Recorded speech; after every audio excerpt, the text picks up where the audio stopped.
তুলির ফর্সা নগ্ন ঘাড় দেখা যাচ্ছে। সদ্য স্নান করে চুল মুছতে মুছতে এসে দাঁড়িয়েছে আয়নার সামনে। বিছানা থেকে তাকিয়ে আছে ইশতিয়াক। সে চাইলেই এখন উঠে গিয়ে বাহুডোরে বেঁধে ঘাড়ে চুমু খেতে পারে, কারণ রূপবতী তরুণী তার বিয়ে করা পত্নী। তবুও আজ এটা করবে না বলে ঠিক করেছে। আজ রাতেও তুলির সঙ্গে ঘনিষ্ঠ হওয়া থেকে বিরত থেকেছে। এর কোনো বিস্ময়কর ব্যাখ্যা নেই। এটা তার নিজের সঙ্গে এক ধরনের খেলা।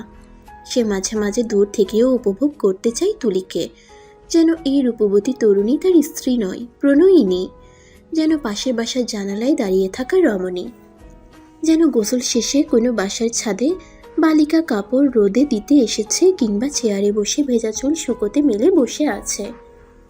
তাদেরকে দূর থেকে কেবল মুগ্ধ হয়ে দেখা যায়, প্রেমে পড়া যায়, চাইলেই ছোঁয়া যায় না। সর্বোপরি ইশতিয়াক মাঝে মাঝে তুলিকেও না পাওয়ার বিরহ বেদনা উপভোগ করতে চায়। এই যেন তার ব্যক্তিগত ছেলেমানুষিক খেলা। কিন্তু ইশতিয়াক পারল না। চোখের সামনে তুলি সদ্য স্নান করা উন্মুক্ত পিঠে মুক্তোর মতো জল করছে ফোঁটা ফোঁটা জল। লাল ব্লাউজের উপরিভাগ খানিকটা ভিজে আছে। তুলি আয়নায় ওর দিকে চোখ পাকিয়ে তাকিয়ে শাড়ির আঁচল টেনে পিঠ ঢেকে নিল। নিজেকে দেয়া প্রতিশ্রুতি ভঙ্গ করে নিজের সঙ্গে প্রতারণা করে বিছানা থেকে উঠে গেল ইশতিয়াক। তুলিকে পেছন থেকে জড়িয়ে ধরে থুতনি মাথায় ঠেকিয়ে আয়নায় তুলির চোখের পানে চোখ রাখে।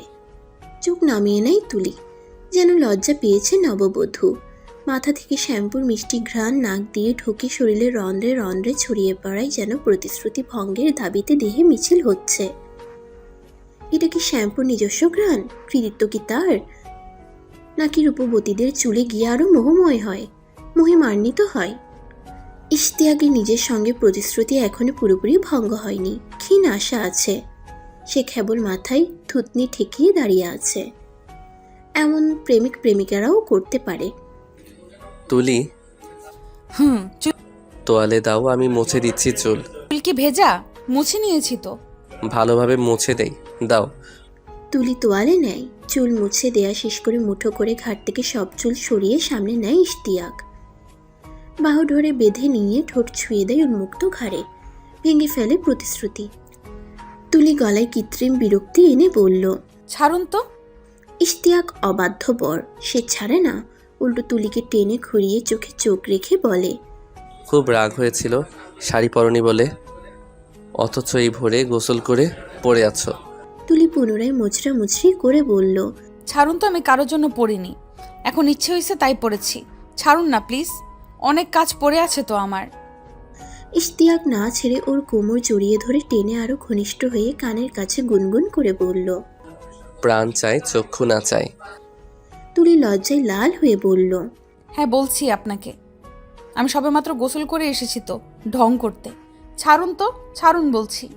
আমার ছুটির দিনের ভোরটাই সুন্দর করে দিয়েছো শাড়ি পরে। কয়দিন থেকে বলি পড়তে, কে শুনে কার কথা? হ্যাঁ জনাব, আর তাই আপনি গতকাল ফাইনালি মেয়েদের মতো অভিমান করেছিলেন, তাই না? আমি অভিমান করেছি কে বলল? সারাদিনে অফিস থেকে এসে ভালো লাগছিল না কিছু। জি আচ্ছা, আর বলতে হবে না, আমিও কারোর জন্য শাড়ি পরিনি। ছাড়ুন তো, ছাড়ুন বলছি। নিজেকে মুক্ত করে নেয় তুলি। ফোনটা বেজে উঠল তখনই। ইশতিয়াক বালিশের পাশ থেকে তুলির মোবাইল এগিয়ে দিয়ে বলল, অপরিচিত মনে হচ্ছে। তুলির বুকটা কেঁপে উঠে, হাত বাড়িয়ে মোবাইল নিয়ে কেটে নেয় কল। কি হলো, রিসিভ করলে না যে? অচেনা নাম্বার, গতকালও একবার এসেছিল, কেউ ফাজলামো করছে হয়তো। রিসিভ করার দরকার নেই, যাই হোক আপনি ফ্রেশ হন, অফিসে যাবেন না? হাত বাড়িয়ে মোবাইল নিয়ে কেটে দেয় কল। ইশতিয়াক আর সেটা নিয়ে ভাবতে গেল না। সে রসিকতা করে কৃত্রিম হতাশা দেখিয়ে দীর্ঘশ্বাস ছেড়ে বলল, ম্যাডাম আমাকে তাড়ানোর জন্য এতটাই পাগল হইছে যে আজ শুক্রবার সেটাই ভুলে বসে আছে। তুলি ভেতরে ভেতরে কেঁপে উঠল। একটু নার্ভাস হলেই সে এরকম ভুলভাল বলে বসে। ভাগ্যিস ইশতিয়াক সবকিছু পজিটিভলি নিচ্ছে। তুলি ফিক করে হেসে বলল, তাড়ানোর জন্য না, আপনি আজকাল রোজই অফিসে যাচ্ছি করে দেরি করে যান। ইশতিয়াক আবার উঠে দাঁড়ায়, পাশের চেয়ারটা টেনে রাখে তুলির পেছনে, দুই হাতে মৃদু চাপ দিয়ে বসিয়ে বলে, এমন রূপবতী বউ থাকলে অফিস যেতে ইচ্ছে করে নাকি? তুলির কাজ ভাঙা হাসিতে রুমটা ভরে উঠল। ইশতিয়াক হাতের তালুতে তেল নিয়ে ওর চুলে দিচ্ছে। মানুষটাকে আয়নায় তাকিয়ে দেখছে তুলি। দিনকে দিন যেন শিশু হয়ে যাচ্ছে, অথচ মাথায় দু একটা সাদা চুল উকি মারা শুরু করেছে। দেখতে সুদর্শন, না বলার উপায় নেই। লম্বা আর সুঠাম দেহের অধিকারী, মাথা ভর্তি কালো চুল। এখন শর্ট প্যান্টের সঙ্গে বেগুনি রঙের পাতলা গেঞ্জি পরে আছে। এইরকম পোশাকে একদম বাচ্চা ছেলে লাগে ওকে, অথচ অফিসে যাওয়ার সময় পোশাক পরে নিলে লাগে ভিন্ন কোনো পুরুষ। কি হলো, এভাবে তাকিয়ে আছো কেন? আপনাকে দেখি। আমাকে দেখার কি হলো? কিছু হয়নি। আচ্ছা শুনুন না, আজ কোথাও বেড়াতে যাই? আমরা কিন্তু বিয়ের পর দূরে কোথাও বেড়াতে যাইনি। ইশতিয়াক চুল বেঁধে দিতে দিতে বলল। অফিস থেকে লম্বা ছুটি ছাড়া কোথাও বেড়াতে যাওয়া যায় বলো? তাহলে ঢাকার আশেপাশে কোথাও যাই। সে তো যাওয়াই যায়, আজই বিকেলে যাই। বলো কোথায় যাবে? কাশফুল দেখতে যাব। কাশফুল কোথায়? দিয়াবাড়ি কাশবন আছে না? ও হ্যাঁ, আচ্ছা তাহলে যাওয়া যায়। জুম্মার নামাজ পড়ে এলো ইশতিয়াক, টুপি মাথা থেকে রেখে বলল। ক্ষুধা লাগছে, আসো খাই। তুলি ভ্রু কুচকে তাকিয়ে আছে। ইশতিয়াকের চেহারা দেখিয়ে বোঝা যাচ্ছে কথাটা ডাবল মিনিং করে বলেছে সে। বিছানায় শুয়ে মোবাইল টিপছিল তুলি। মোবাইল রেখে উঠে গেল ইশতিয়াকের কাছে। পরনে পাঞ্জাবি আর কোচা কোচা দাড়িতে মানুষটাকে দেখতে ভীষণ মায়াবী লাগে। আনমনে তুলি নিজের দু হাত বাড়িয়ে ওর গাল ধরল। কি হলো? তুলি খানিক লজ্জা পেয়ে ওর বুকে মুখ লুকোয়। ইশতিয়াক ওর মাথায় হাত রেখে বলল। চলো খেয়ে নেই, কাশবনে যাবে বলেছিলে তো। হ্যাঁ চলুন। টেবিলে ধোয়া ওঠা গরম ভাত, কই মাছ ভুনা, লাল শাক আর ডাল এনে রেখেছে তুলি। ঘুম থেকে উঠে তাকে শাড়ি পরতে দেখে এমনিতেই ইশতিয়াকের মেজাজ ফুরফুরে হয়ে আছে। এখন খাবার টেবিলে গিয়ে তার মন ভালো হওয়ার উপলক্ষ যেন আরেকটা বেড়ে গেল। আজ দিনটা এত সুন্দর কেন? আজ কি বারবার মন ভালো হওয়ার ঘটনা ঘটবে? কই মাছ ভুনা তার ভীষণ পছন্দের খাবার। ভাজা কই মাছ একটু ঝোল বেশি হতে হবে, বেশি থাকবে ফালি ফালি করা কাঁচা মরিচ, লবণ বেশি হতে হবে যেন একদম লাগিয়ে খেতে না হয়। বাটির দিকে তাকিয়েই মনে হচ্ছে সবকিছু ঠিকঠাক। জিভে জল চলে এসেছে। অন্যদিন সে ডালে লাল শাক মিশিয়ে নিয়ে শখ খায়, সঙ্গে থাকে কাঁচামরিচ আর লেবু। কিন্তু আজ এসব অবহেলিত। দুদিন আগে এই টাটকা কই মাছগুলো ইশতিয়াকদের গ্রামের বাড়ি থেকে এসেছে। তার মা পাঠিয়েছেন এখানে, কারণ সবাই জানেন ইশতিয়াক কই মাছ ভুনা ভীষণ পছন্দ করে। তুলি চেয়ার টেনে না বসে ইশতিয়াকের আগ্রহ নিয়ে খাওয়া দেখে ঠোঁট টিপে হাসছে, যেটা চোখ এড়ালো না তার। আরে তুমি এই সময় আবার এভাবে হাসছো কেন? আমাকে আজ মেরে ফেলবে নাকি তুলি?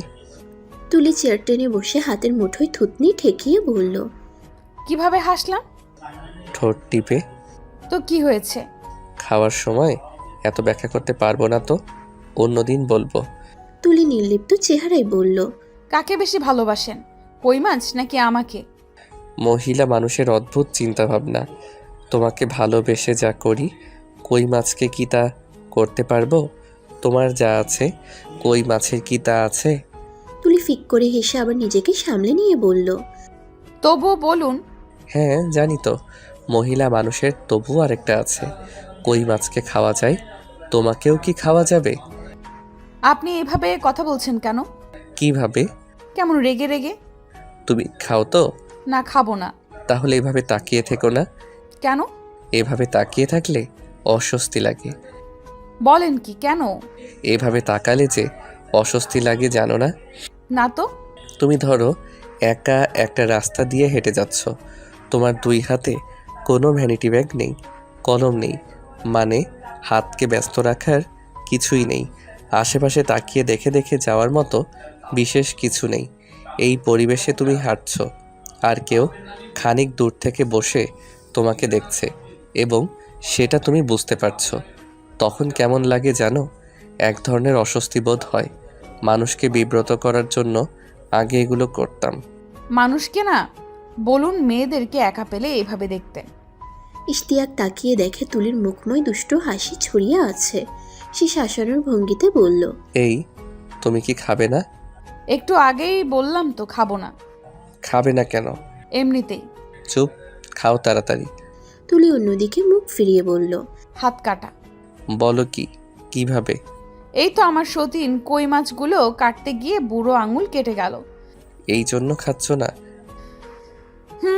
ভাবছিলাম আপনি খাইয়ে দেবেন, কিন্তু কই মাছ দেখে তো দিন দুনিয়া ভুলে গেছেন।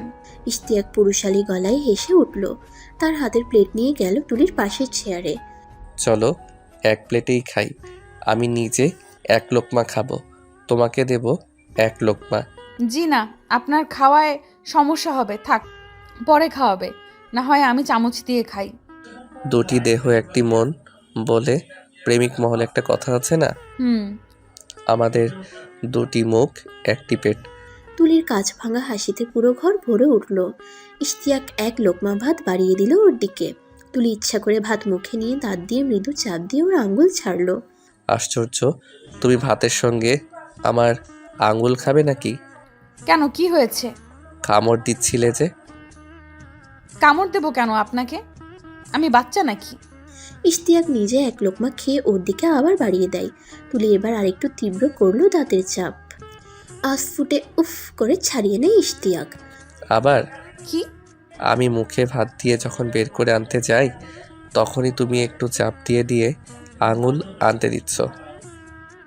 আরে না, আমার মুখ ছোট আর আপনার হাত হাতারির মতো মোটা। হাতির হাত থাকে। আজাইরা কথা না বলে চুপচাপ খাও তো। পানি দেন। তোমার কাছেই তো, নিজে খাও। না, আপনি যখন কষ্ট করে খাওয়াচ্ছেন আপনি পানিও খাওয়ান। ইশতিয়াক টেবিলে প্লেট রেখে পানি ঢেলে নিজ হাতে ওকে খাওয়াচ্ছে। তখনই তুলি বিষম খেয়ে ওর পুরো পাঞ্জাবিতে পানি ফেলে ভিজিয়ে দিল। ইশতিয়াক গ্লাস রেখে ভ্রু কুচকে তাকিয়ে থেকে বলল, ইচ্ছা করে এমন করলে কেন? কি ইচ্ছে করে করলাম? তোমার মোটেও কাশি আসেনি, অথচ ইচ্ছা করে পাঞ্জাবি ভিজিয়ে দিয়েছ। অযথা অপবাদ দেবেন না তো, আমি ইচ্ছে করে এমন করিনি। হইছে, তাড়াতাড়ি খাও, পাঞ্জাবি চেঞ্জ করতে হবে আমার। খাওয়া দাওয়ার পর তুলি টেবিল পরিষ্কার করে এসে দেখে ইশতিয়াক পাঞ্জাবি চেঞ্জ করে নিয়েছে। এখন আয়নার সামনে দাঁড়িয়ে চুল ঠিক করছে। তুলি পেছন থেকে জড়িয়ে ধরে ওর পিঠে গাল চেপে ধরে বলল। সরি। ইশতিয়াক আয়নার দিকে তাকিয়েই বলল, কেন? আমি ইচ্ছে করে ভিজিয়ে দিয়েছি। আয়না থেকে ঘুরে তুলির মুখোমুখি হয়ে বলল। এমন করলে কেন? তুলি ফিক করে এসে বলল, আপনার বাড়ির সবাই আমাকে বুঝিয়েছেন আপনি নাকি খুব বদমেজাজি, হুটহাট প্রচণ্ড রেগে যান, তাই আমি যেন একটু বুঝে শুনে মানিয়ে চলি। কিন্তু এতদিন থেকে রাগের কিছুই দেখছি না, তাই আজ হুট করে রাগানোর দুষ্টুমি মাথায় চাপলো, অথচ রাগের নিয়ে একটুও ফেল হয়ে গেলাম। ও তাহলে এই ঘটনা। ঠিক আছে, রেডি হয়ে যাও, বের হই। দুজন 3:30টার দিকে বের হয়ে পড়ে। রিক্সা নিয়ে ছুটে চলে যায় ইট কংক্রিটের কর্মব্যস্ত শহরের পেছনে ফেলে। রাস্তায় প্রচুর ধুলোবালির কারণে বিরক্ত হয়ে ওঠে দুজনেই, কিন্তু সকল ক্লান্তি বিরক্তি কেটে যেতে সময় লাগলো না। তারা ক্রমশই এক টুকরো সবুজের জগতে ঢুকে পড়ছে। উপরে শুভ্র নীল আকাশ আর সবুজের প্রান্তরে হারিয়ে যাবার হাতছানি।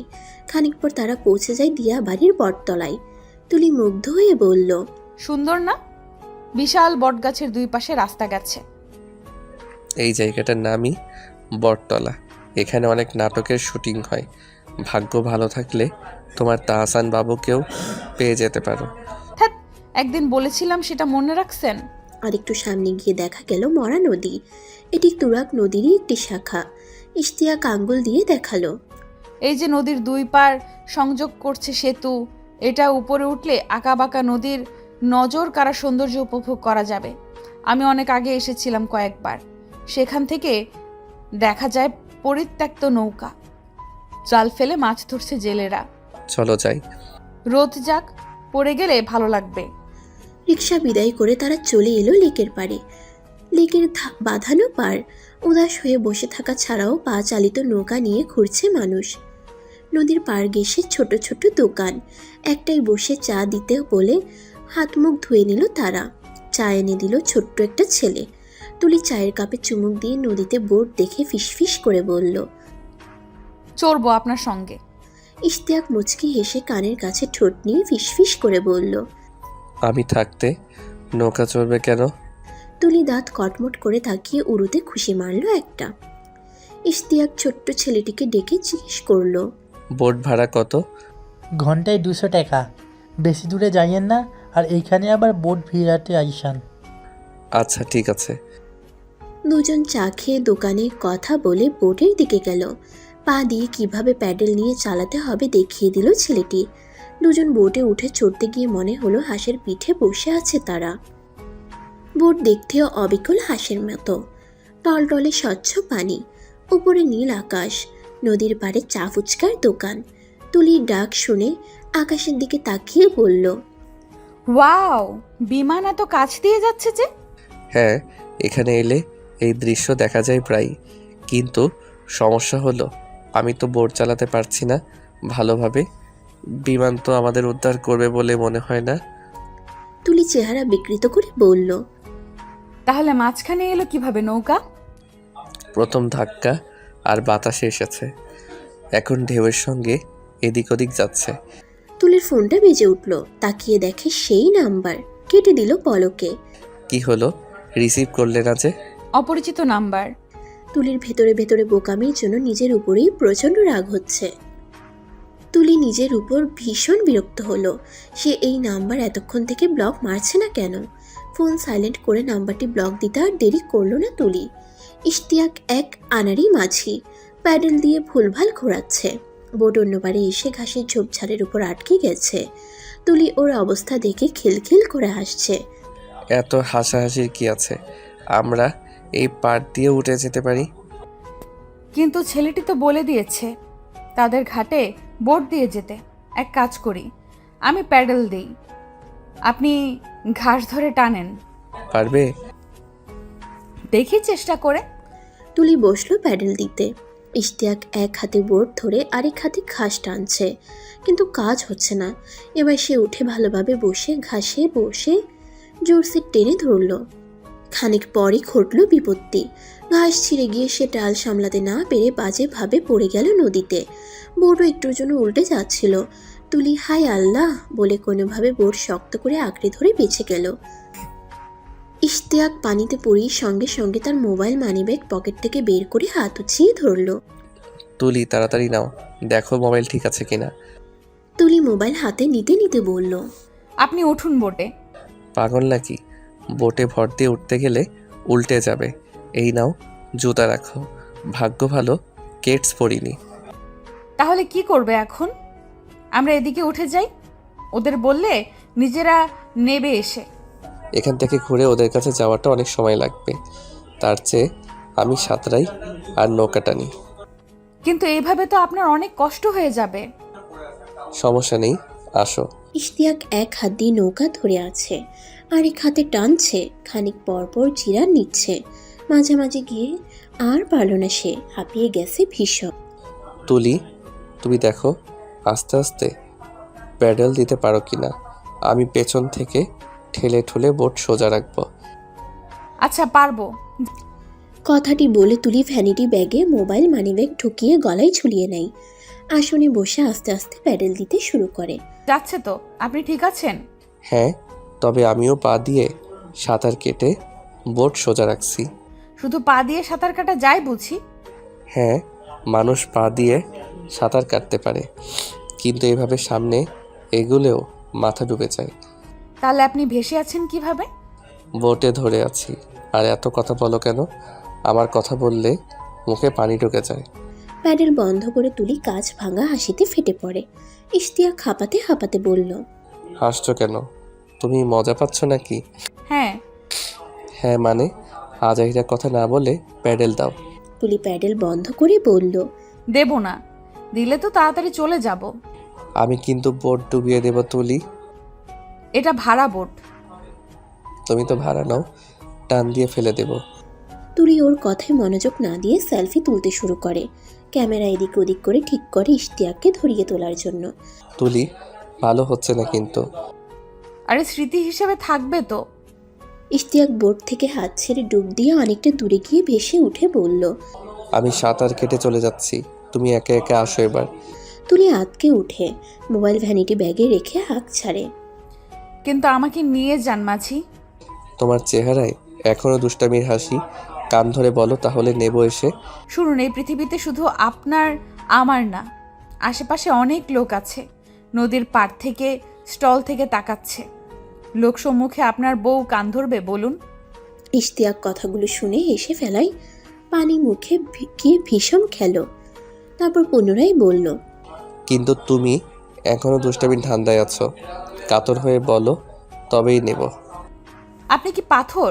কাতর হয়ে বলতে হবে কেন? আপনারই তো বউ। হাসির কথা বলবে না তো তুলি, হাসলে পানি মুখে চলে যায়। কথাটি শুনে তুলি মুখে হাত দিয়ে হাসতে হাসতে বারংবার নুয়ে পড়ছে। ততক্ষণে ইশতিয়াক ডুব দিয়ে বোটের কাছে চলে এলো। এত না হেসে প্যাডেল দাও। মাঝি আসছেন? আমি মাঝি হলাম কবে থেকে? আপনি আমার মাঝি। হ্যাঁ, আমি তোমার নদীর ব্যক্তিগত মাঝি। তুলি চোখ পাকিয়ে তাকিয়ে বলল, আমার নদী মানে? তুমি প্যাডেল দেবে? ওই দেখা যায় বক, আমি পেডেল দেই, আপনি বকের কাছে নিয়ে যান। তুলি, আশপাশের মানুষ তাকাচ্ছে, প্লিজ তাড়াতাড়ি যাও, আমারও হাত ব্যথা এসে গেছে। জি আচ্ছা জনাব, যাচ্ছি। তুলি প্যাডেল দিতে শুরু করে। প্যাডেলের তীব্র শব্দ, সে হাঁক ছেড়ে বলল, মাঝি, আপনি আমার পেছনে, তাই ভালো লাগছে না, দেখা গেলে ভালো লাগতো। ঢং করো না তো তুলি, তাড়াতাড়ি পারে যাও। ভেজা কাপড় নিয়ে তো আর কাশফুল দেখা যাবে না। মন খারাপ হচ্ছে, চিন্তা করতে হবে না, আগে পারে যাই। দুজন খানিক পর চলে এলো কিনারায়। উৎসুক জনতার ভিড় হবার আগেই ইশতিয়াক দোকানে বোর্ড বুঝিয়ে দিয়ে তুলিকে নিয়ে সেখান থেকে কেটে পড়ল। কি করবেন এখন? ভেজা কাপড়ে আর না হেঁটে বাসায় চলে যাই? ইশতিয়াক পিছু ফিরে ওর দিকে তাকিয়ে বলল, ভিজেই তো গেছি, এভাবে বাসায়ও ফিরতে হবে, সুতরাং ঘোরাঘুরি করেই যাই। লোকে দেখে কি বলবে? আরে মানুষ তো বুঝবেই পড়ে গিয়েছিলাম, এগুলো ব্যাপার না। তাছাড়া গ্রামে কত বছর আগে সাঁতার কেটেছিলাম, আজ পড়ে যাওয়ায় সাঁতরানো হলো। তুলি হেসে বলল। আহা, মন বুঝ। ইশতিয়াক ভেজা হাতে ওর গাল টিপে ধরে বলল, তাছাড়া আমার বউটা যদি বরের বিপর্যস্ত অবস্থা দেখে মজা পায়, তাহলে মাঝে মধ্যে এমন অনাকাঙ্ক্ষিত কাণ্ড হলে মন্দ কি? তুলি আর কিছু বলল না। ইশতিয়াকের এক হাত বাহু ডোরে বেঁধে গাল চেপে ধরে হাঁটতে লাগলো। ইশতিয়াক খানিক পর বলল, আমার পাঞ্জাবি ভেজা, তুমি ভিজে যাবে তো? ভিজে যাক। হ্যাঁ, তাও ঠিক, বরকে ধরেই তো ভিজবে, আমার জলেই ভিজবে তুমি। আপনি এমন ডাবল মিনিং শিখছেন কোত্থেকে? বদ আছেন অনেক। আমি আগে তো এত কিছু জানতাম না, তোমার সঙ্গ পেয়ে বধ হয়ে গেছি। আমি এরকম পচা কথা কখনো বলি না। সামনে তাকিয়ে মুগ্ধতায় দুজনের আলাপচারিতা কমে এলো। হেঁটে হেঁটে কাশফুলের মাঝামাঝি রাস্তায় চলে এসেছে তারা। দুই পাশে সারি সারি কাশফুলের গাছগুলো বাতাসে মৃদু কাঁপছে। তুলি গুনগুন করলো রবীন্দ্রনাথের কবিতার দুটো লাইন। চিকচিক করে বালি, কোথাও নেই কাদা, একধারে কাশবন, ফুলে ফুলে সাদা। ইশতিয়াক আকাশের দিকে তাকায়।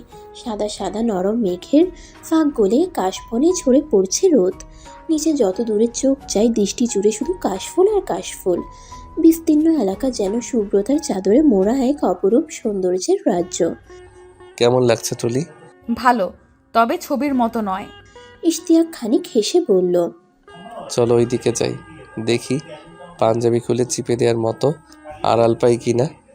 কাশবনের চারপাশে ঝকঝকে আঁকা বাঁকা ছোট ছোট রাস্তা, পিচ ঢালা রাস্তা। তারা হাঁটছে সেসব পথ ধরে। হঠাৎ এক খণ্ড নির্জন জায়গা চোখে পড়ে তুলির। চলো এইদিকে যাই। ইশতিয়াক দেখল রাস্তার বাঁ পাশে অনেকটা জায়গা জুড়ে বন কেটে খালি করা হয়েছে। সেখানকার মাটিতেও সবুজ নরম ঘাস উঠেছে। জায়গাটা ভীষণ পছন্দ হলো দুজনের। ইশতিয়াক বলল, আচ্ছা চলো। কি সুন্দর গোল করে বন কাটা। হ্যাঁ। দুজন ভেতরে গেল। ঠিক মাঝখানে গিয়ে বসে তারা। আহ, এখন শান্তি লাগছে, হাঁপিয়ে গিয়েছিলাম হাঁটতে হাঁটতে। কিন্তু আমার শার্ট খুলে চিপতে হবে। প্যান্ট খুলেও চিপে নিতে পারেন। তুমি না পচা কথা বলো না? পচা কথা কোথায়? প্যান্টের নিচে তো আন্ডারওয়্যার আছেই। হঠাৎ কেউ আসবে। আমার বরের ইজ্জত রক্ষার্থে আমি সদা প্রস্তুত জনাব। তুমি এখনো মজা নিচ্ছ? আরে না, আপনি ওইখানে একেবারে কাশবনের কাছে যান, তাহলে পেছনে কাশবন থাকবে আর সামনে দাঁড়িয়ে থাকবে আপনার বউ। কেউ কি আর এলে দেখবে, তখন শান্তি মতো চিপে ঝেড়ে নেবেন। হ্যাঁ, দারুণ আইডিয়া। ইশতিয়াক আর তুলি একেবারে গোল জায়গার মাঝখানে থেকে বনের কাছে গেল। তুলি সামনে দাঁড়ায়। ইশতিয়াক পাঞ্জাবি খুলতেই তুলি বলল, আপনি আমার কাছে দেন, আমি চিপে দিচ্ছি। আর আপনি প্যান্ট খুলুন। ধ্যাত, প্যান্ট খুলুন। এত বাজেভাবে বলছো কেন? তুলি ফিক করে হেসে পাঞ্জাবি হাতে নিয়ে চিপে ছাড়ছে। আপনিও খুলে ছেড়ে নিন। তা তো করবই, কিন্তু এত তাড়াতাড়ি শুকাইবে না। না শুকাইলো, কিন্তু পানি না থাকলে গায়ে লেপটে থাকবে না, অস্বস্তি হবে না আপনার। তাছাড়া দূর থেকে কেউ দেখে বুঝবেও না। তা ঠিক। ইশতিয়াক প্যান্ট চিপে ছেড়ে নিয়ে বলল। শেষ আমার। ঠিক আছে, এবার চিপা থেকে বের হন। কথাটি বলে তুলি পাঞ্জাবি উল্টে বনের উপরে মেলে দিল। এটা কি হলো? আমি কি খালি গায়ে থাকবো? এটা আপনার শাস্তি। আপনি পাঞ্জাবির নিচে কিছু পরে আসেননি কেন? ফাইজলামো করো না তুলি, এদিকে দাও। আরে না, পাঞ্জাবি শুকিয়ে গেলে আপনার প্যান্ট ভেজা থাকলেও ক্ষতি নেই, কারণ প্রায় হাঁটু পর্যন্ত পাঞ্জাবি ঢেকে রাখে। তাই বলে খালি গায়ে থাকবো? ঘাসে শুয়ে থাকবে, কেউ আসবে না। আচ্ছা ঠিক আছে। ইশতিয়াক ঘন ঘাস থেকে বসে গেল। তুলি গিয়ে বসলো ওর বুকে পিঠ ঠেকিয়ে। ইশতিয়াক ওকে দুই হাতে বেঁধে কাঁধে থুতনি রাখে। তুলি দুষ্টামি না করে গা ছেড়ে দিয়ে ঠেলে ওকে শুইয়ে দেয় সবুজ কোমল ঘাসে।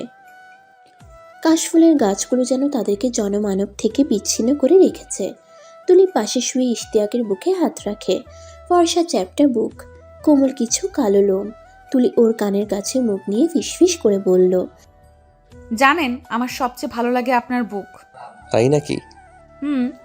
ইশতিয়াক মুচকি এসে বলল। জায়গাটা কেমন নীরব, মনে হচ্ছে আমরা স্বামী স্ত্রী না, প্রেমিক প্রেমিকা লোকালয় থেকে পালিয়ে এসেছি চুটিয়ে প্রেম করার জন্য। তুলি ঠোঁট টিপে হাসে। ইশতিয়াক মুগ্ধ হয়ে তাকিয়ে ঠোঁট চেপে ধরে ওর গালে। তুলি নিজেকে মুক্ত করে এক পা ওর উপরে তুলে আরেক হাত দিয়ে ওকে ধরে গলায় মুখ লুকিয়ে গরম শ্বাস প্রশ্বাস ছেড়ে বলল। আমি আপনার মতো বিয়ে করব না, কখনো ভাবিনি। ঠিক, কিন্তু কখনো ভাবতে পারিনি বিয়ের পর জীবনটা এত সুন্দর উপভোগ্য হতে পারে। মন জুড়ে এত প্রশান্তি আমি কখনো পাইনি। ইশতিয়াক ওর কথা খেয়াল করছে না। বন থেকে কোনো কিছু শব্দ তার কানে ভেসে আসছে। সে তুলিকে ছাড়িয়ে তাকাতেই শব্দ থেমে গেল। কোথাও যেন কিছু নেই। ভুল শুনেছে নাকি সে? তুলি এবার ওর বুকে মাথা রেখে চোখ বুজে নেয়। খানিক পর ইশতিয়াক দেখে একটা বাইক বনের চারপাশের রাস্তা দিয়ে ঘুরছে। একজন বাইকের পেছনে বসা, কিন্তু কেউই এদিকে তাকাচ্ছে না। তবুও ইশতিয়াকের কাছে কোনো একটা সমস্যা আছে বলে মনে হচ্ছে। সে তুলির মাথায় হাত বুলিয়ে দিতে দিতে চোখ কান সজাগ রাখছে। আরও খানিক সময় যেতেই দেখে একটা গাড়ি বনের চারপাশ দিয়ে ঘুরে চলে গেল।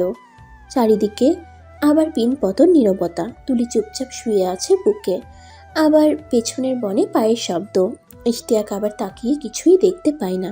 সন্দেহ আরও তীব্র হয়। সে এখন নিশ্চিত কিছু একটা ঘটতে চলেছে। তুলি, এখান থেকে যাই, চলো। না, আমি ঘুমাবো। আপনি পারলে উপর হন। উপর হব কেন? তুলি মাথা তুলে বলল। কান আগান। কেন? কামড় দেব না, আগান। ইশতিয়াক মাথা তুলে কান এগিয়ে দিল।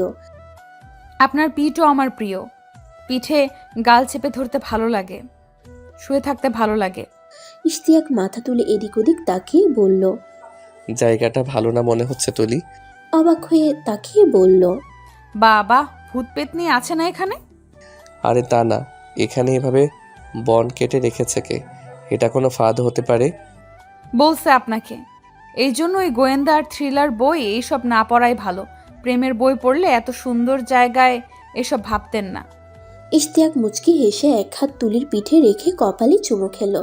আবার বনের দিকে পায়ের শব্দ। তুলিও এবার তাকালো, কিছুই নেই।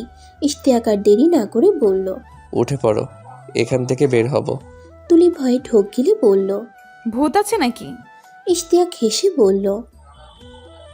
তোমারও উচিত হরর মুভি আর বই না পড়া। ভূত ছাড়া আর কিছুই ভাবছ না। কথা বলতে বলতে তারা এখান থেকে বের হয়ে এলো। চলো নদীর পাড়ের দোকানের দিকে যাই। তুলি ওর হাত ধরে সম্মতি জানায়। দুজন পাকা রাস্তা ধরে হাঁটছে। তখনই একটা বাইক এসে সামনে দাঁড়ায়। এই দাঁড়ান দাঁড়ান এখানেই। পুলিশ দেখে তুলি আর ইশতিয়াক মুখ চাওয়াচাওয়ি করছে। কিছুই বুঝতে পারছে না তারা। ইশতিয়াক এগিয়ে গেল বাইকের কাছে। আমাদের ডাকছেন স্যার? হ্যাঁ, আপনাদের ডাকলাম। এখানে কি, বাড়ি কোথায়? এখানে কি মানে? এখানে বেড়াতে এসেছি। বাসা? ইশতিয়াক বাসার ঠিকানা বলার পর পুলিশ পুনরায় বলল। আপনারা সম্পর্কে কি হন? স্বামী স্ত্রী। এই উত্তর শুনে পুলিশ যেন আশাহত হলো, তবুও না ছেড়ে বলল, স্বামী স্ত্রী বললেই তো হবে না, এই গাছের নিচে চলুন, ছায়া আছে। ওই যে ম্যাডাম, আপনিও চলুন। এত দূর হেঁটে যেতে হবে দেখেই তুলির বিরক্তি এসে গেল। ইশতিয়াক কোমরে 2 হাত রেখে একদোলা থুতু ফেলে বলল, বুঝলাম না স্যার, এই রোদের মাঝে গাছের নিচে যেতে হবে কেন? হয়রানি করার কারণ কি বলুন? আরে মিয়া, হয়রানি মানে? আপনারা ঝোপঝাড়ে শুয়ে থাকবেন, পুলিশ খোঁজ খবর নেবে না? আগে গাছের নিচে চলুন, সেখানে গিয়ে আলাপ হবে। এখানে মাঝ রাস্তায় কি? দুজন বিরক্তি নিয়ে বাইকের পিছু পিছু গেল। রোদে পিচঢালা রাস্তা ধরে হেঁটে একটি গাছের ছায়ায় এসে দাঁড়িয়েছে তারা। সেই গাছ থেকে একটি ছেলে নেমে এলো, আরেকজন দূরে হাঁটাহাঁটি করছে। পুলিশ এবার বাইক থামিয়ে বলল, আপনারা কি হন? স্বামী স্ত্রী। প্রমাণ কি?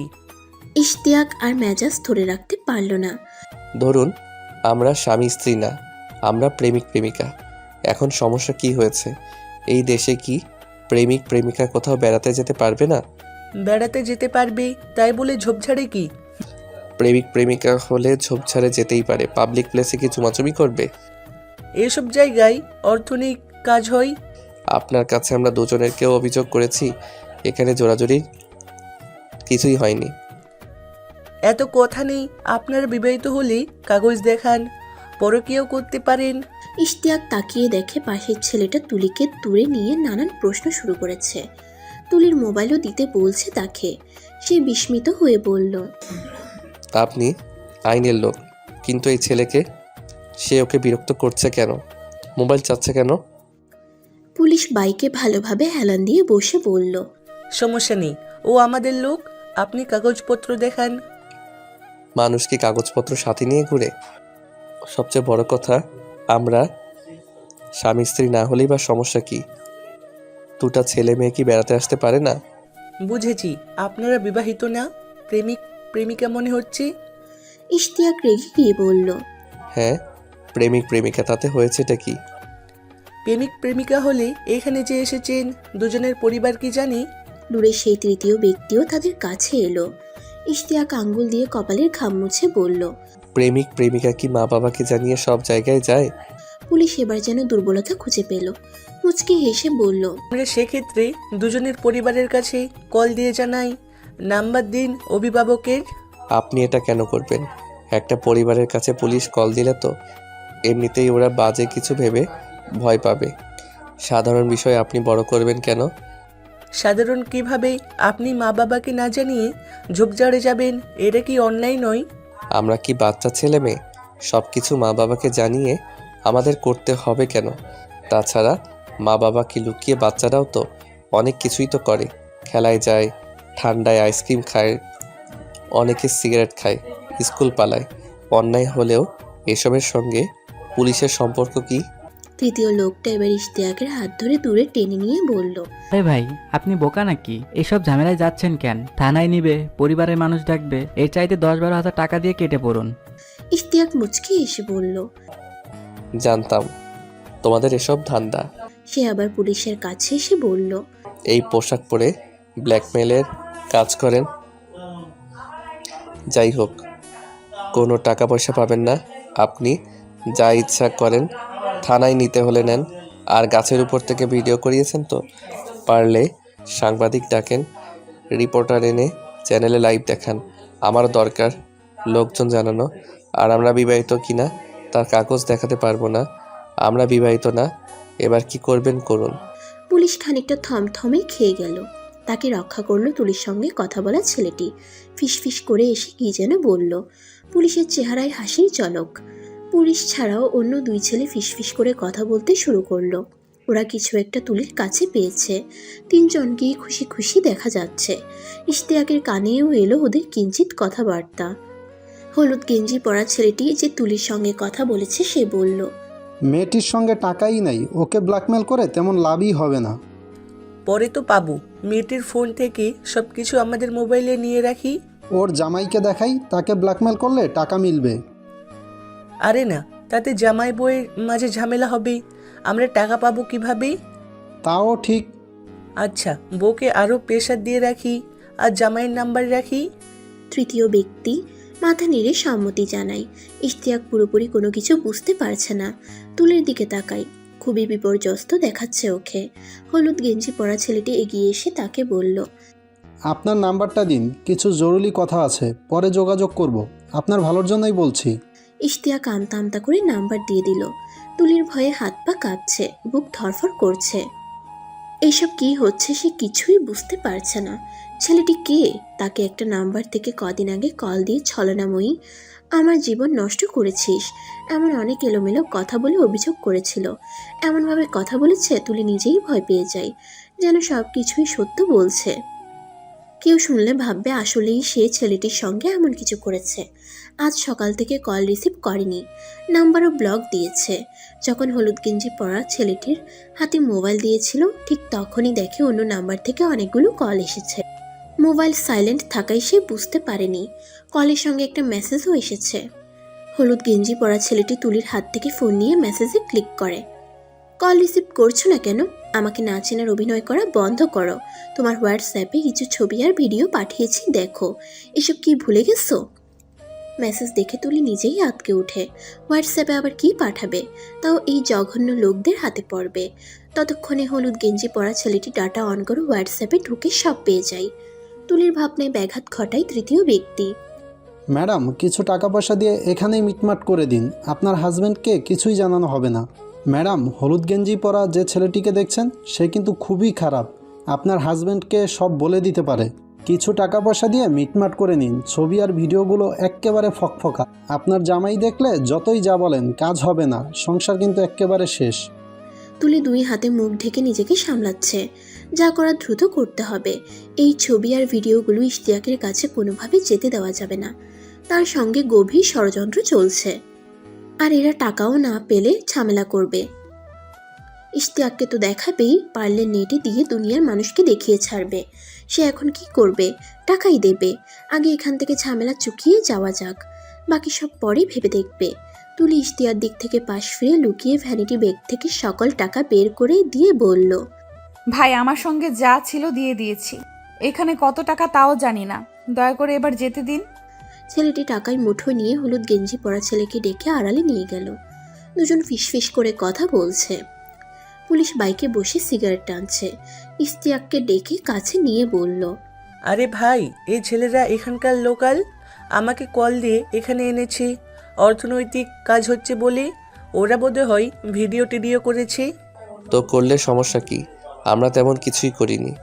সেটা ঠিক আছে, তবুও ওদেরকে খুশি করে দিয়ে চলে যান। বলবেন ছবি টবি ডিলিট করে দিতে।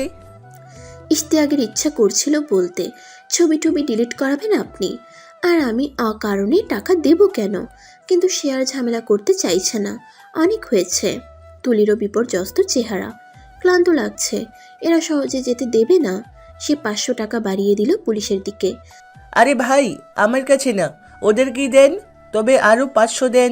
দাঁড়ান, আমি ডেকে আনছি। পুলিশ দুজনকে ডেকে এনে বলল, ভাই, তোমাদেরকে 1000 টাকা দিয়ে যাচ্ছেন, চা নাস্তা করে নিও। আর ভিডিও টিডিও করে থাকলে ডিলিট দিয়ে দিও, ঠিক আছে? দুজন সম্মতি জানায়। ইশতিয়াক পুলিশের নাটক সবই বুঝতে পারছে, তবুও টাকা বাড়িয়ে দিয়ে বিদায় নিয়ে তুলির দিকে গেল। ইশতিয়াক টাকা দিয়ে তুলির কাছে আসে। ওর মুখের দিকে ভালোভাবে তাকায়। কেমন বিপর্যস্ত চেহারা, হয়তো ভয় পেয়েছে ভীষণ। সে হাত পিঠের দিকে নিয়ে তুলিকে জড়িয়ে ধরে বলল, চলো যাই। খানিক হেঁটে ইশতিয়াক পুনরায় বলল, তোমাকে এরকম দেখাচ্ছে কেন? মন খারাপ? তুলি নিজেকে আর সামলাতে পারে না। ইশতিয়াকের বুকে মুখ লুকোয়। পুরো শরীর ফ্যাস ফ্যাস কান্নায় কেঁপে ওঠে। ইশতিয়াক বাঁ হাতে ওর থুতনি ধরে তুলে চোখের জল মুছে দিতে দিতে বলল, আরে কাঁদছো কেন বোকা? এরকম কত হয় মানুষের সঙ্গে। তাছাড়া আমরা বিবাহিত হয়েও ওইখানে কিছুই তো করিনি। তবুও পুলিশ বলেছে ভিডিও টিডিও করে থাকলে ডিলিট করে দিতে। কেঁদো না, চলো আস্তে আস্তে যাই। সামনে গিয়ে রিক্সা নিয়ে সোজা বাসায় চলে যাব। টিস্যু দিয়ে চোখ মুখ মুছে নাও। ইশতিয়াকের স্বাভাবিক আচরণ দেখে তুলি মনে মনে ভীষণ খুশি হয়। সব কিছুই পজিটিভলি নিচ্ছে মানুষটা। ভ্যানিটি ব্যাগ থেকে টিস্যু বের করে তুলে মুখ মুছে নেয়। এবার এক ফাঁকে ওই নাম্বারও ব্লক করে দিতে হবে। আগেরটা ব্লক করে দেওয়ার পরও আরেকটা দিয়ে কল আর মেসেজ দিয়েছে। কয়টা সিম কে জানে, যখন তখন কল এলে তাদের মাঝে ভুল বোঝাবুঝি হতে পারে। আচ্ছা, ইশতিয়াককে কি ছবিগুলোর বিষয়ে বলবে? আগ বাড়িয়ে বলার পর যদি সন্দেহ করে? বিয়েটাও হয়েছে বেশি দিন হয়নি, সবে মাত্র 1 মাস হলো, তবে চেনা জানা অনেক আগে থেকেই।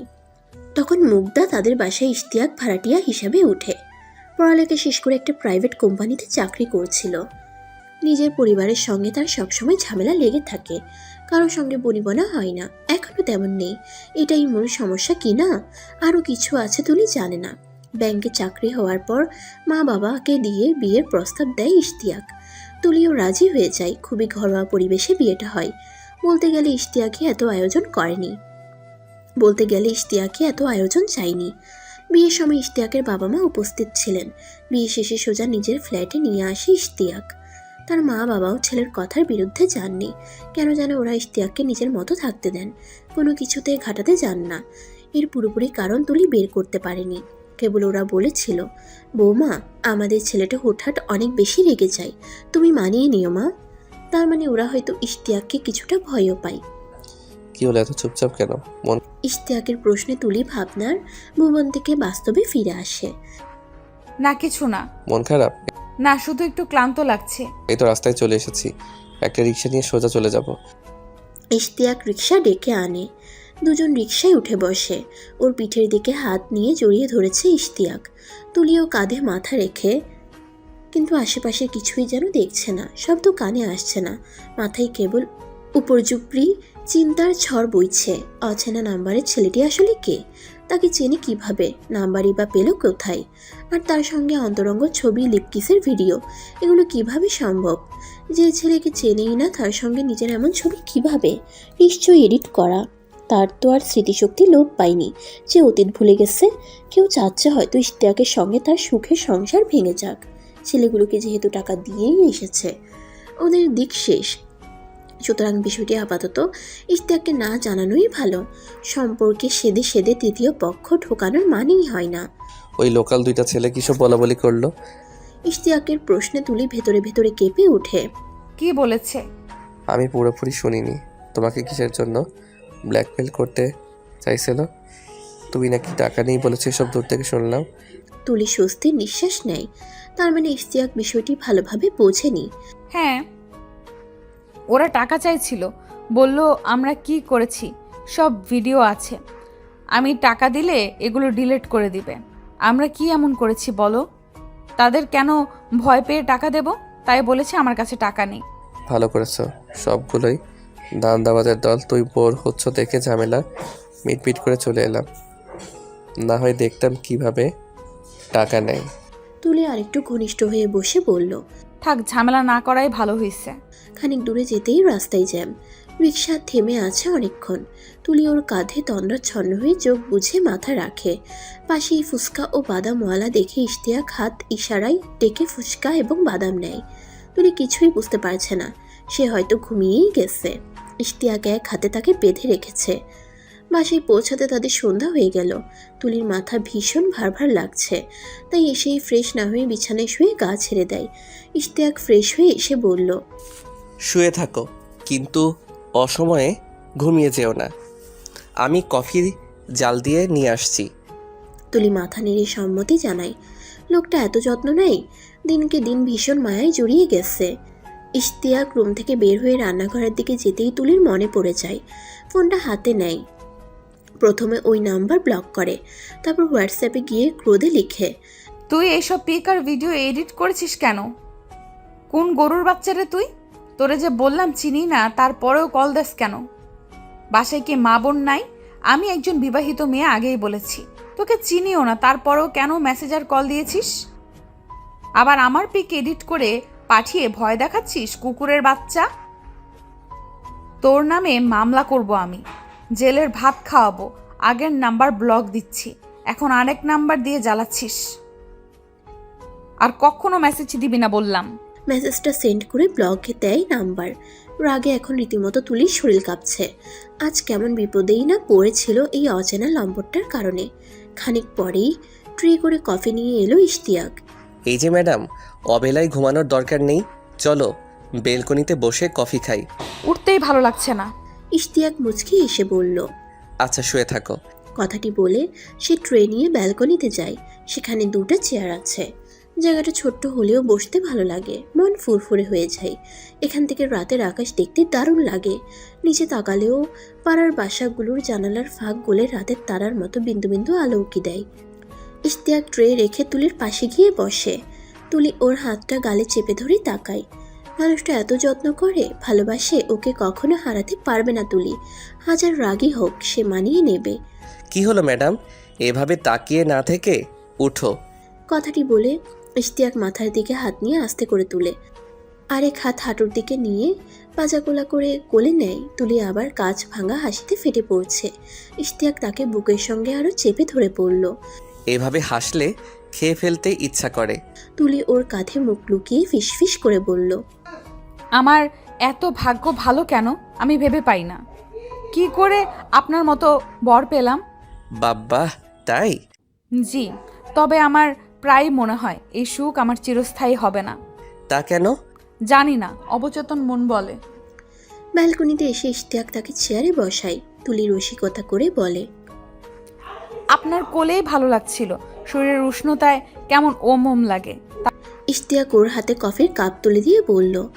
আমার বউটা যেরকম চাচ্ছে সেরকমই হবে। আগে কফি খেয়ে নাও, তারপর। তারপর কি হবে? পরেরটা পরে, আগে কফি শেষ হোক, তোমার ঘুম ঘুম ভাব কেটে যাবে। তুলি কফিতে চুমুক দেয়। খানিকক্ষণ নীরবতায় কেটে যায়। নীরবতা ভাঙে ইশতিয়াক। তুমি এখনো আপনি বলো, তুমিতে কবে আসবে আর? আসবো না, আপনি বলতেই ভালো লাগে। তা কেন? তাহলে কি আমিও আপনি ডাকবো নাকি? জীবনেও না, তুমি বলবেন। আপনার মুখে আমার নামও ভীষণ ভালো লাগে। ইশতিয়াক রসিকতা করে বলল। তাহলে আমি তুই ডাকবো। একদম না, বরের মুখে তুই খুবই বিশ্রী লাগে। তুমি সুন্দর। আচ্ছা ঠিক আছে। দুজনের কফি শেষ হতে ইশতিয়াক কাপ রেখে শীতল পাটি নিয়ে এলো। একটু রুমে যাও তুলি। তুলি গেলে সে চেয়ার দুটো বের করে শীতল পাটি বিছিয়ে নেয় ব্যালকনিতে। আসো, বসো এসে। এত আয়োজন কিসের জনাব? বসো, আসছি আমি। ইশতিয়াক গিয়ে বাদামার ফুচকার ব্যাগ নিয়ে এলো। মোবাইলে মৃদু শব্দে ছেড়ে দিল তার প্রিয় কবির প্রিয় গান। সেদিন দুজনে দুলেছিল বনে, যেতে যেতে পথে পূর্ণিমা রাতে। এখন আমার বেলা নাহি, আর রহিব একাকী বিরহের ভার। ইশতিয়াক পলিথিনের ব্যাগ থেকে ফুচকা আর বাদাম বের করে সামনে রাখে। তুলি অবাক হয়ে বলল। এগুলো কখন নিলেন? খেয়াল করিনি তো। তুমি ঘুমাচ্ছিলে তখন। কিন্তু রিক্সা থেকে নেমে রুমে এলাম, তাও খেয়াল করিনি। তুমি জানো কোথায় মন পড়ে আছে তোমার। তুলি আর সেদিকে কথা বাড়াতে গেল না, সে এড়িয়ে গিয়ে বলল। জায়গাটা অনেক ভালো লাগছে, পার্টিও মাপ মতো এনেছো দেখছি। আমি রোজই এখানে এসে সন্ধ্যায় একা একা বসে গান ছেড়ে সিগারেট টানতাম। এই ভালো কথা মনে করছেন। আপনি সিগারেট খান জানি, কিন্তু গন্ধও তেমন পাই না, আবার আমার সামনেও খান না। তা কেন? তুমি অপছন্দ করতে পারো ভেবে। আরে না, আমার না ছেলেদের সিগারেট খেতে দেখলে অসম্ভব ভালো লাগে। ছেলেদের সিগারেট খাওয়ার ভাবটাই আলাদা, কেমন টান দেয় আর ধোঁয়া ছাড়ে। কিন্তু আমি দেখেছি অনেক মেয়েরাও নিয়মিতই খায়, তবুও তাদের মানায় না। সিগারেট যেন ছেলেদের একান্ত ব্যক্তিগত অলংকার, যেরকম মেয়েদের নাক, কানে দুল, কপালের টিপ। বাবা, সিগারেটকে মহিমান্বিত করে ছাড়বে দেখছি। তুলি ফিক করে হেসে বলল। সিগারেট খাওয়া অবশ্যই ক্ষতিকর, না খাওয়াই ভালো। মানে সিগারেট খাওয়া অবস্থায় ছেলেদের দেখতে আর কি কেমন হিরো হিরো লাগে। ইশতিয়াক হেসে বলল। যাই হোক, এখন তুমি আমার কোলে বসে বুকে পিঠ ঠেকিয়ে উষ্ণতা আর ওমম ভাব নিয়ে ফুচকা খেতে পারো। এই ভেবে তো আপনাকে দেখা যাবে না। বাইরের আকাশ দেখবে? না, আমার আপনাকেই দেখে গল্প করে করে ফুচকা খেতে হবে। ইশতিয়াক ওকে টেনে কোলে বসিয়ে বলল। কিন্তু আমার তো এরকম বসে গল্প করতে ইচ্ছা করে। তুলি খিলখিল করে হেসে উঠল। ওর হাসিকে ছাপিয়ে রুম থেকে ভেসে এলো মোবাইলের রিংটন। বুকটা কেঁপে উঠল তুলির। তোমার ফোনে কল এসেছে মনে হয়। তুলি উঠতে যাচ্ছিল, ইশতিয়াক তাকে বাধা দিয়ে বলল। তোমার উঠতে হবে না, আমি এনে দিচ্ছি। ইশতিয়াক মোবাইল নিয়ে ফিরে এসে তুলির দিকে বাড়িয়ে দেয়। নাম্বার দেখে তুলির বুকে ধুকপুকানি বেড়ে যায়। আবার অপরিচিত নাম্বার? সকালের? না, এটা আরেকটা। তাহলে রিসিভ করো, অন্য কেউ হতে পারে। না থাক। ইশতিয়াক আর কিছু বলল না। তুলি অস্বস্তি বোধ করছে। খানিক পর মেসেজ টিউন বেজে উঠল। ফোনের দিকে তাকিয়ে তুলির শরীর যেন অসাড় হয়ে এলো। এই অচেনা নাম্বার থেকেই মেসেজ এসেছে। কি হলো, কোনো সমস্যা? কিসের মেসেজ? তুলি যথাসম্ভব নিজেকে অবিকৃত রেখে বলল, আর কিসের মেসেজ? গ্রামীণের অফিস থেকে। ইশতিয়াক ভ্রু কুচকে তাকায়, তবুও কিছু বলে না। ব্যালকনিতে আড্ডা দিয়ে আজ রাতের খাওয়া দাওয়া শেষে ঘুমোতে যেতে দেরি হয় তাদের। তবুও মাঝ রাতে হঠাৎ ইশতিয়াকের ঘুম ভেঙে যায়। পাশে তুলি নেই। তখনই রাতের পিনপতন নীরবতায় ব্যালকনি থেকে কানে ভেসে এলো তুলির নিম্ন স্বরে ফোন আলাপ। তুলির ফোন আলাপের কিছুই স্পষ্ট শোনা যাচ্ছে না বিছানা থেকে। তবুও অতি উৎসুক হয়ে ইশতিয়াক শুনতে গেল না। চোখ বুজে চুপচাপ শুয়ে রইল বিছানায়। এক অজানা ভয়ানক আশঙ্কায় বুক ধুকপুক করছে। এই আশঙ্কার মুখোমুখি দাঁড়ানোর সাহস হয়ে ওঠেনি তার। যতটুকু পারা যায় দূরে থাকবে। এক সময় হয়তো সবকিছু তার অগোচরেই ঠিক হয়ে যাবে। খানিক পর টের পায় তুলি তার পাশে এসে শুয়েছে। চোখ বুজেই থাকে সে। এভাবেই দুজন পুনরায় গভীর ঘুমে তলিয়ে যায়। ভোরে ইশতিয়াকের ঘুম ভাঙে কপালে কারো হাতের কোমল স্পর্শে। সে ঘুম ঘুম চোখ মেলে তাকায়। তুলি মিষ্টি করে ডাকে, উঠুন, নাস্তা করবেন। ব্যালকনির দরজা ভেজানো। রাতে বোধহয় তুলি লাগিয়ে আসেনি। দরজার ফাঁক গলে ভোরের মিহি আলো টাইলসে এসে পিছলে পড়ে নৃত্য করছে। সে আলোয় তুলির চুলগুলো দেখাচ্ছে হালকা লালচে। কি মিষ্টি মুখশ্রী, চুল ঠোঁট সব কিছুই কেমন মোহময়। ভোরের পবিত্র স্নিগ্ধ চেহারা, যেন সদ্য প্রস্ফুটিত ফুল। ইশতিয়াক তাকে টেনে বুকে এনে গলায়। চোখে মুখে এলো পাতারি চুমো খায়। তুলি খিলখিল করে হেসে ওঠে। ছাড়ুন তো, সাত সকালে কি শুরু করছেন? ইশতিয়াক বাধ্য ছেলের মতো ছেড়ে দেয়। বাথরুমে আসে ফ্রেশ হতে। ইশতিয়াকের মনে হলো তুলিকে ছাড়তে বলার সঙ্গে সঙ্গে সে অন্যদিন ছাড়ে না। আজ কেন এমন করলো? তার উপর কি অজানা আশঙ্কার প্রভাব পড়েছে? ঘুড়ির সুতো কি কাটা পড়েছে? ছন্দ কি পতন হচ্ছে? তাও হতে পারে না। সে সবসময় একইভাবে তুলিকে ভালোবেসে যাবে। বাথরুম থেকে বের হতে তুলি টাওয়েল নিয়ে এগিয়ে এলো। ইশতিয়াক হাত বাড়ায়। তুলি পলকে সরিয়ে নেয় টাওয়েল। চোখ ভর্তি মমতা নিয়ে বুকের কাছাকাছি এসে নিজেই মুছিয়ে দেয় মুখ। ইশতিয়াকের এই মুহূর্তে তুলির কোমর জড়িয়ে ধরা উচিত। আদান প্রদান করা উচিত প্রণয় বাক্য। সম্পর্কে কোনো অশুভ আশঙ্কার প্রভাব পড়তে দেবে না সে। তুলিকে একইভাবে ভালোবেসে যাবে। ইশতিয়াক কোমর জড়িয়ে ধরে টেনে কাছে নিয়ে কানে ফিসফিস করে বলল, জানো, আমি তো বিয়েই করতে চাইতাম না। আমার সঙ্গে কেউ এক বিছানায় থাকবে, আমার সব কিছু ব্যবহার করবে, মানে সর্বোপরি আমার সঙ্গেই কেউ আছে, সেগুলো আমি মানতে পারতাম না। বলো কি? হ্যাঁ ম্যাডাম, আমি আলাদা বাসা নিয়ে থাকি। কেন? বাড়ির কারো সঙ্গে যাই না তাই। সবার সঙ্গে ঝামেলা হয়। আমার বিছানায় কেউ শুইলে মেজাজ খারাপ হয়ে যেত। আমার প্লেট গ্লাস সব আলাদা থাকতো। বাবা, তাই নাকি? কিন্তু আমার সঙ্গে তো সবই ঠিক আছে। মনে হচ্ছে এত ভালো বর পৃথিবীতে দ্বিতীয়টি হয় না। শুধু তোমার সঙ্গে আমি এমন। তোমাকে দেখেই প্রথম ভেবেছিলাম বিয়ে করব। এর আগে চিরকুমার থাকার সিদ্ধান্ত ছিল। কথা সাহিত্যিক হুমায়ুন আহমেদের একটা উক্তি আছে, সবাই তোমাকে কষ্ট দিবে, তোমাকে শুধু এমন একজনকে খুঁজে নিতে হবে যার দেয়া কষ্ট তুমি সহ্য করতে পারবে। তুমি আমার সেই মানুষ যার সব কিছু আমার কাছে সহনীয়। কিন্তু আপনি যেগুলো বলেছেন তাতে তো মনে হয় না কেউ আপনাকে কষ্ট দেয়। মিছে মিছে আপনিই কষ্ট পান। মানুষ সামাজিক জীব, আদিকাল থেকে দলবদ্ধ হয়ে বসবাস করে। কিন্তু আপনার বিছানায় কেউ থাকতে পারবে না, প্লেটে হাত দিতে পারবে না, তা কি হয়? এসব আমি জানি, তবু আমি কেন যেন মেনে নিতে পারি না। কিন্তু তোমার বেলায় সব কিছু ঠিকঠাক। জানো, তোমাদের বাসায় যখন থাকতাম, একদিন বাথরুমে গিয়ে মাথায় শ্যাম্পু দিয়েছি, তখনই দেখি পানি নাই। আঙ্কেলের ফোনে কল দিচ্ছি, রিসিভ হয় না। তারপর মাথা ধুয়ে গামছা গায়ে দিয়ে তোমাদের কলিং বেল চাপলাম, তখন তুমি দরজা খুলে দিলে, মনে আছে? হ্যাঁ, একদম মনে আছে। কিন্তু এখন তো ছাড়ুন আমাকে। জড়িয়ে ধরে আর কতক্ষণ থাকবেন? আরে আগে শোনো, তখন তুমি দরজা খুলে দিয়ে আমার অবস্থা দেখে মুখ টিপে হেসেছিলে না? কিন্তু নাস্তা করে নিন, তারপর শুনবো। ব্যস্ত হয়েও না তো, আগে শুনবে তো। মুখ টিপে হাসলে তখন তোমার গালের মাংস ডিমের কুসুমের মতো একপাশে দলা পাকায়। তুলি পুরো কথা শেষ করতে না দিয়ে বলল, মানে? আরে তুমি মুখ টিপে হাসলে গালের মাংস চোখের নিচের ওই দিকে, এই যে এই জায়গায় গিয়ে ডিমের কুসুমের মতো হয়ে যায়। সেদিন দেখেই আমার কামড় দিতে ইচ্ছা করছিল। তুলি কাঁচ ভাঙা হাসিতে ফেটে পড়ে। তারপর ভাবলাম এই মেয়েকেই বিয়ে করব। যখন ব্যাংকে চাকরি হলো তখনই নিজেকে গুছিয়ে নিয়ে বিয়ের প্রস্তাব দিলাম। ঠিক আছে জনাব, কিন্তু এখন নাস্তা করুন। হ্যাঁ চলো। ইশতিয়াকের মুখোমুখি বসার জন্য তুলি সামনে চেয়ার টানতেই টুংটাং শব্দ করে চেয়ার থেকে চামচ পড়ল মেঝেতে। চামচ এখানে কখন রেখেছিল কে জানে। মাথা নুইয়ে তুলতে গিয়ে ইশতিয়াকের নগ্ন পায়ের দিকে চোখ যায়।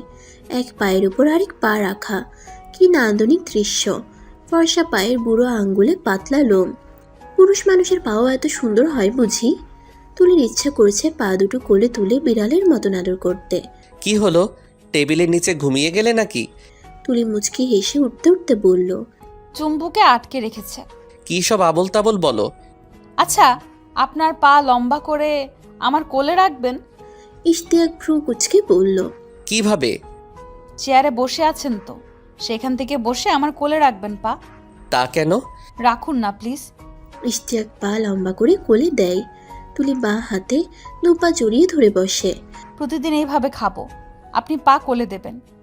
ইশতিয়াক মুচকি হেসে বলল, কিন্তু আরও কিছুক্ষণ এভাবে থাকলে আমার পা অবশ হয়ে যাবে, তখন আবার পঙ্গু বলে ছেড়ে চলে যাবে। তুলি মুচকি হেসে বলল, তা কেন? আমার উড়ু টেবিলে বেজে গেছে। ইস, আচ্ছা নামান। ইশতিয়াক পা নামাতেই তুলি নিজের পা জুতো থেকে বের করে ইশতিয়াকের পায়ের পাতায় রাখে। একবার আপনার পা উপরে থাকবে, আরেকবার আমার পা। আচ্ছা। দেখুন ছুটির দুদিন কেমন চলে যাচ্ছে, কাল থেকে আবার তোমার অফিস। ইশতিয়াক কিছু বলল না। খানিক পর তুলি পুনরায় বলল, এই শুনুন না, আজ তো শনিবার, আপনার অফিস ছুটি আছে, চলুন না আমাদের বাসায়, আম্মুকে দেখতে ইচ্ছে করছে। ইশতিয়াক খানিক ভেবে বলল, তোমাকে দিয়ে চলে আসবো, যখন বলবে আবার গিয়ে নিয়ে আসবো। আপনার একা থাকতে সমস্যা হবে না?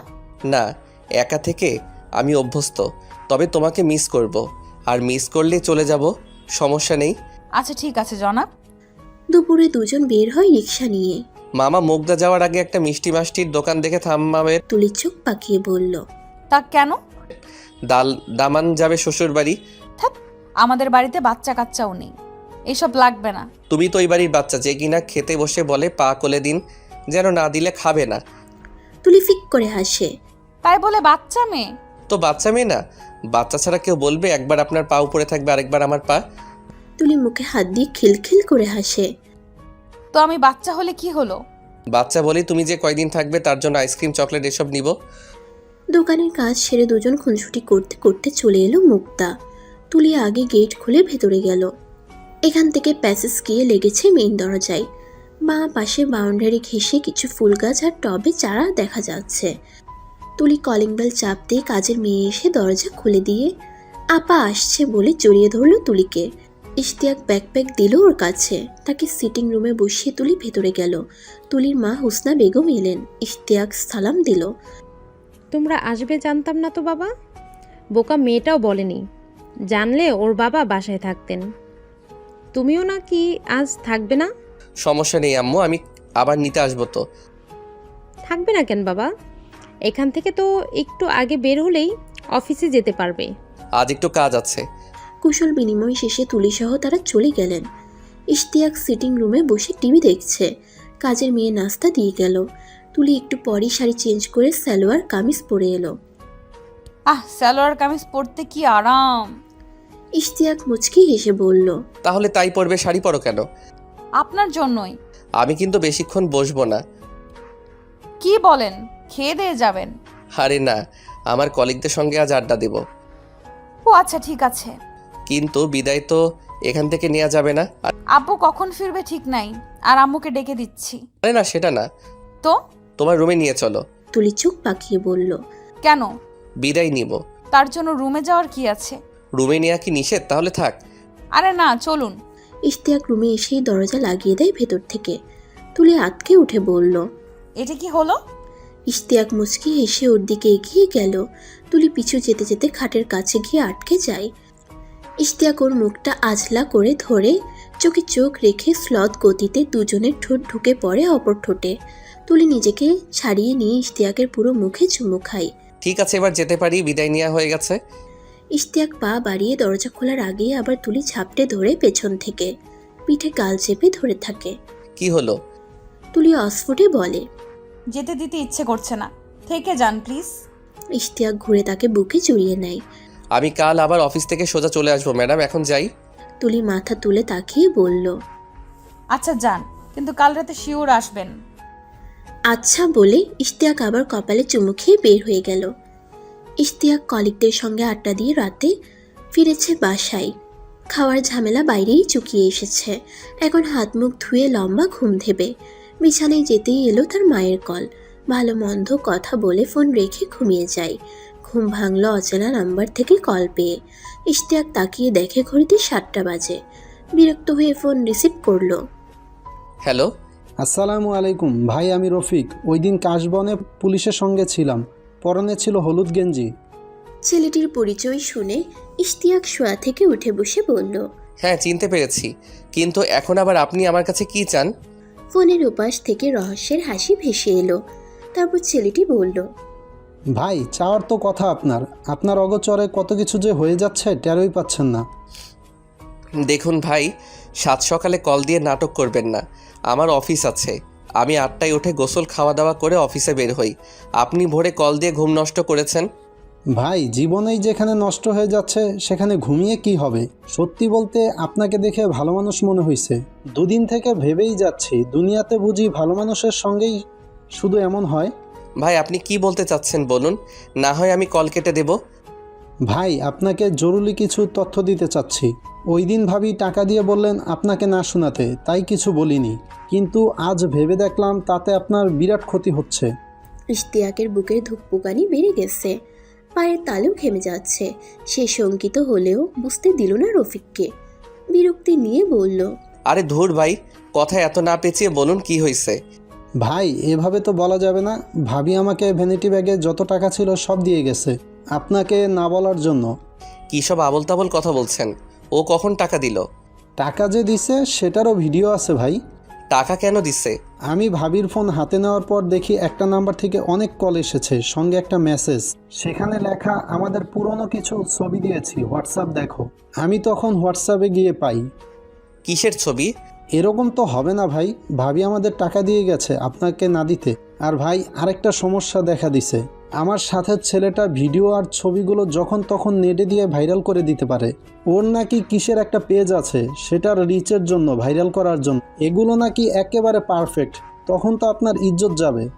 ইশতিয়াক ধমক দিয়ে উঠল, আরে বেটা ভূমিকা বন্ধ কর, কি চাস সেটা বল। ছবি ভিডিও কি আছে পাঠা দেখি। ভাই হোয়াটসঅ্যাপে বিকাশ নাম্বার দিচ্ছি, 5,000 টাকা পাঠান আগে, আর সব তথ্য পেয়ে গেলে আরও 5,000 পাঠাবেন। ইশতিয়াকের ক্রোধে শরীর কাঁপছে। সে নিজেকে সামলে নিয়ে অবিকৃত গলায় বলল, আগে 5,000 পাঠানোর পর এডিট করা ছবি দিলে, অথবা কিছুই না পাঠালে? ভাই আপনাকে আগে পাঠাচ্ছি ভাবি যে আমাকে টাকা দিছিল তার ভিডিও, তারপর আপনি টাকা পাঠান। ইশতিয়াকের মনে হচ্ছে কেউ তার কলিজা মুঠোয় নিয়ে মুচড়ে ধরেছে। সে প্রাণপণে চাচ্ছে এই ছেলেটার ভিডিও যেন এডিট করা থাকে, সব কিছু যেন মিথ্যে হয়। তার কাছ থেকে টাকা নিয়ে যেন প্রতারণা করে কিছুই না পাঠায়। সে শঙ্কিত গলায় বলল, আচ্ছা তাহলে ফোন রাখছি, আপনি হোয়াটসঅ্যাপ চেক করুন, ভিডিওর সাথে বিকাশ নাম্বার দিচ্ছি। ইশতিয়াক ফোন রেখে চোখ বন্ধ করে 2 হাতে মুখ আজলা করে ধরে বসল। হোয়াটসঅ্যাপে নোটিফিকেশন টিউন বাজতেই মোবাইল হাতে নিয়ে দেখে ছেলেটি ভিডিও পাঠিয়েছে। ইশতিয়াকের বুকে ধুকপুকানি বেড়ে যায়। পা যেন অসাড় হয়ে আসে। মাথার রগগুলো ফুলে যাচ্ছে। কান দিয়ে গরম ভাব বেরোচ্ছে। তার কাছ থেকে তথ্যগুলো লুকাতে তুলি এই ছেলেদের টাকা দিয়েছে ভাবতেই পারে না সে। কাপা কাপা হাতে ভিডিওতে ক্লিক করে। নিজের চোখে বিশ্বাস করতে পারছে না। ভিডিওতে দেখা যাচ্ছে সে পুলিশের সঙ্গে কথা বলছে। তুলি তার দিক থেকে মুখ ফিরিয়ে ভ্যানিটি ব্যাগ আড়াল করে টাকা দিচ্ছে ছেলেটিকে। অথচ রিকশায় কিংবা বাসায় এসেও তাকে এ কথা বলেনি তুলি। চোখ ঝাপসা হয়ে এলো। মোবাইল বিছানায় রেখে 2 আঙ্গুল দিয়ে কপাল ঘষছে। মস্তিষ্কের ভেতর খুব দ্রুত সন্দেহের গাছ রোপণ হয়ে সেই গাছ বড় হয়ে ডালপালাও ছাড়াতে শুরু করেছে। তার বিকাশে এত টাকা এখন নেই। মোবাইল হাতে নিয়ে মেসেজ দিল, বিকাশ নাম্বার দেন, আমি টাকা পাঠাচ্ছি। আপনি আমাকে সব কিছু হোয়াটসঅ্যাপে সেন্ড করেন, আর আমাকে দিয়ে সব কিছু ডিলিট করে দেবেন। টাকা লাগলে আরও দেব, তবুও এগুলো ডিলিট চাই। নেটে ছাড়লে আমি মামলা করতে বাধ্য হব। ছেলেটি মেসেজ দিল। আরে ভাই এগুলো ভাববেন না, বিকাশ নাম্বার দিছি দেখুন, টাকা ছাড়েন তাড়াতাড়ি। বিকাশ নাম্বার পেয়ে ইশতিয়াক উঠে দাঁড়ায়, একটা গেঞ্জি গায়ে দেয়, মানি ব্যাগ মোবাইল নিয়ে বের হয়ে পড়ে। রাস্তায় গিয়ে মনে পড়ল সিগারেট আনেনি। পাশের দোকানে গিয়ে সিগারেট নিল একটা, ঘন ঘন টান দিয়ে ধোঁয়া ছেড়ে গেল মোড়ের বিকাশের দোকানে। সে টাকা পাঠিয়েই হোয়াটসঅ্যাপে আর চেক করলো না। কোলাহলের এই রাস্তায় কিছুই দেখতে চায় না। দোকান থেকে বের হয়ে হাঁটতে থাকে। নিজেকে বোঝাই যাই ঘটুক, যাই হোয়াটসঅ্যাপে দিক, সে তুলিকে এভাবেই ভালোবেসে যাবে, সময় সব কিছু ঠিক করে দেবে। এত রেগে যাওয়ার মানেই হয় না। তার জায়গায় অন্য কেউ হলে এগুলো হয়তো খেয়ালই করতো না। সে এমন তো নিজেই জানে, বাড়ির সবাই বলে। এখন বিবাহিত, আগের স্বভাব ছাড়তে হবে। নিজেকে শাসন করতে করতে ইশতিয়াক বাসায় চলে আসে। হোয়াটসঅ্যাপ চেক না করে বিছানায় বসে আরেকটা সিগারেট ধরায়, ধোঁয়া ছাড়ে ঘন ঘন। ডাটা অন করে সে। টুংটাং শব্দ করে একের পর এক ছবি আসতে থাকে। এগুলো তাকে না দেওয়ার জন্য তুলে লুকিয়ে টাকা দিয়ে এসেছে ছেলেদের। কথাটা মনে পড়তেই ইশতিয়াক সিগারেট ছুঁড়ে মারে দেয়ালে। মোবাইল হাতে নেয়, কাপা কাপা হাতে হোয়াটসঅ্যাপে ঢুকে। প্রথম ছবি একটা ছেলের সঙ্গে ধান ক্ষেতের জমি রাইলে বসা, আরেকটা সবুজ ঘাসে ওই যুবকটির বুকে শুয়ে আছে, আরেকটা খড়ের স্তূপের উপর বসে ঠোঁটে চুম্বনরত অবস্থায়। কিছু নোট পিকচার, একটা ভিডিও সেলফি ক্যামেরায় তোলা, যেখানে দেখা যাচ্ছে দুজনই একটা জমির আলে বসে আছে। সামনে পেছনে সবুজ ধান তাদেরকে ঢেকে রেখেছে নিরাপত্তার চাদরে। ছেলেটি ওর স্তনে হাত রেখে চোরার চাহনিতে চারদিকে তাকিয়ে দেখছে কেউ আসছে কিনা। ইশতিয়াক আর ভিডিওটি দেখতে পারে না, মোবাইল ছুঁড়ে ফেলে বিছানায়। সে জন্মের পর থেকে কখনো তার কিছুতেই অন্যের ভাগ, অন্যের ছোঁয়া সহ্য করতে পারে না। ছোট ভাইটিকে একবার তার গেঞ্জি পরায় বেধড়ক মারধর করেছিল, সেই তারই স্ত্রীকে অন্য কেউ। আর তুলি ভাবতেই তার কাক গুলিয়ে উঠল। এত জঘন্য মিথ্যাচার! বাসর রাতেই বলেছিল সেই নাকি প্রথম পুরুষ, কোনো পরপুরুষের ছোঁয়া এর আগে সে কখনো পায়নি। আর এই ছবি ভিডিওগুলো গোপন রাখতে তার অগোছরে টাকাও দিয়ে এসেছে। জায়গাটা গ্রাম এলাকা মনে হলো। ছেলেটা ওর মামার বাড়ির হয়তো। আচ্ছা, তুলি যে ছেলের সঙ্গে এত ঘনিষ্ঠ ছিল, তাকে কেন বিয়ে করেনি? ভাবতেই ইশতিয়াকের ঘেন্নায় গা রি রি করে উঠল। সে একজন ব্যাংকার বলে ওই ছেলেকে ফেলে বিয়ে বসেছে। তাহলে এসব প্রেম, ভালোবাসা, প্রণয় বাক্য সবই মন ভোলানো। একদলা থুতু টাইলসের মেঝেতেই ফেলে দিল ইশতিয়াক। মোবাইল বেজে উঠল। রফিক কল দিয়েছে। সে রিসিভ করে বিধ্বস্ত অবস্থায় বলল, হ্যালো। ভাই বাকি 5,000 পাঠান। ক্রোধে অশ্রাব্য ভাষায় গালিগালাজ শুরু করে দেয় ইশতিয়াক। ছেলেটি অবস্থা বুঝতে পেরে পরে যোগাযোগ করব বলে হাসতে হাসতে ফোন রেখে দেয়। দুই হাতে মুখ ঢেকে ইশতিয়াক বিছানায় বসে। নিজেকে শান্ত রাখতে হবে। তুলি তো তার সঙ্গে স্বাভাবিকভাবেই সংসার করছে, তবে কেন সে এত ভেঙে পড়বে? কেন রেগে যাবে? তার এসব বাজে স্বভাবের জন্যই কারোর সঙ্গে থাকতে পারে না, মিশতে পারে না। এখন থেকে এসব ছাড়তে হবে। সব কিছুরই সমাধান থাকে, যা হবার হয়ে যায়। বাঁচতে হয় বর্তমান নিয়ে। সে মনস্থির করে ঠান্ডা মাথায় বিষয়টা নিয়ে তুলির সঙ্গে কথা বলবে। সে এখন থেকে ঠান্ডা মাথার মানুষ, ব্যাংকে চাকরি করা ভদ্রলোক। জীবনে এই প্রথম সে নিজেকে সামলে নিতে পারল। এখন থেকে সবসময় পারবে। একেবারে শান্তশিষ্ট হয়ে গেল। এভাবেই শান্ত থাকবে। সে এখন গোসল করবে। গোসল করতে আরাম। গোসল তার প্রিয়। আই লাভ ইউ গোসল। গোসল থেকে শান্তির কিছু নাই। ইশতিয়াকের মনে হলো মাথা ঝিমঝিম করছে, চোখে ঝাপসা লাগছে। সকালে কিছু খায়নি বলে হয়তো প্রেশার, কি লো নাকি হাই। মেঝেতে শুয়ে যাবে সে, অনেক আরাম। ইশতিয়াক মেঝেতে খানিকক্ষণ পড়ে রইল। ঘাম ছাড়লো তার পুরো শরীর থেকে। ফোঁটা ফোঁটা ঘামে টাইলস ভিজে যাচ্ছে। কানে কেমন ঝিমঝিম শব্দ হচ্ছে। শরীর খুব দুর্বল লাগছে। ইশতিয়াক খাবে এখন। সকালে উঠে হাত মুখ ধুয়ে দাঁত ব্রাশ করতে হয়, নাস্তা করতে হয়। সে কিনা কোথাকার রফিক টফিকের পাল্লায় পড়েছে। ইশতিয়াক উঠে ধীরে ধীরে এলোমেলো পায়ে হেঁটে টেবিলে গিয়ে এক চুমুক পুরো গ্লাস পানি খেলো। সকালে বেশি পানি খাওয়া নিয়ম। ইশতিয়াক একের পর এক গ্লাসে পানি ঢেলে খায়। খালি পেটে শুধু পানি খেলে হয় না, সঙ্গে কিছু খেতে হয়। ইশতিয়াক ব্রেড আর জেলি নিয়ে এলো। ব্রেডে জেলি লাগিয়ে এক পিস শেষ করে তার মনে পড়লো দাঁত ব্রাশ করেনি। ব্রেড জেলি রেখে চলে গেল বাথরুমে। আয়নায় তাকালো সে। চোখ অস্বাভাবিক লাল হয়ে আছে। ঘুম হয়নি ঠিকঠাক। মনে মনে গালি দিল ধান্দাবাজ রফিককে। সে আর বেশিক্ষণ নিজের সঙ্গে প্রতারণা করতে পারল না, শাসিয়ে রাখতে পারল না। কান্না দলা পাকিয়ে এলো গলায়। তাড়াতাড়ি শাওয়ার ছেড়ে দেয় ইশতিয়াক। বসে পড়ে মেঝেতে, হাউমাউ করে কেঁদে ওঠে। তুলিকে কেউ চুমু দিয়েছে, বিশেষ অঙ্গে স্পর্শ করেছে। তুলি সেটা উপভোগ করেছে। এখন আবার তার সঙ্গে একেবারে নিষ্পাপ বালিকার অভিনয় করে সংসার করছে। ইশতিয়াক যেন কোনোভাবেই মেনে নিতে পারছে না। তার নিজের রুচি নিয়েই এখন হতাশ হচ্ছে। সে কি করে তুলির মতো? না, তুলিকে নিয়ে এগুলো ভাববে না সে। তুলিকে আগের মতোই ভালোবাসবে। ছবিগুলো এডিট করা, ভিডিও এডিট করা। দুনিয়া কোথায় গেছে তার জানা নেই, প্রযুক্তি কোথায় গেছে তার জানা নেই। এগুলো নিখুঁত এডিট। তুলির সঙ্গে সে কথা বলবে। শাওয়ারের পানির সঙ্গে তার চোখের জলগুলো মিশে যায়। উঠে দাঁড়ায় ইশতিয়াক। ভেজা কাপড় ছেড়ে টাওয়েল দিয়ে শরীর মুছে নেয়। কাপড় পাল্টে নাস্তা করতে বসে। নিজেকে বুঝাই যেন কিছুই হয়নি, সব কিছু ঠিকঠাক আছে। খাওয়া, গোসল সব কিছু ঠিকঠাক করতে হবে। অফিসে কল দিয়ে আজকের জন্য ছুটি নিয়ে নেয়। নাস্তা শেষে বের হয় রিক্সা নিয়ে। তুলিদের বাসার কাছাকাছি যখন পৌঁছে গেছে তখন ঠিক দুপুর 12টা। ইশতিয়াক বাড়ির গেটের অনেক দূরে থাকতেই দেখে তুলি একটা রিক্সা নিয়ে কোথাও যাচ্ছে। সেও রিক্সা নিয়ে ফলো করে পিছু পিছু যায়। খানিক পর একটা পার্কের সামনে গিয়ে থামে ও রিক্সা। ভাড়া চুকিয়ে তুলি গেট দিয়ে ঢুকে পড়ে। ইশতিয়াকও তাড়াতাড়ি রিক্সা ভাড়া দিয়ে সাবধানে ছুটে যায় সেদিকে। তুলি একটা গাছের নিচে দাঁড়িয়ে কাউকে কল দিচ্ছে। খানিক পর ফোন কানে নিয়ে তুলির দিকে এগিয়ে এলো ছবির সেই ছেলেটি।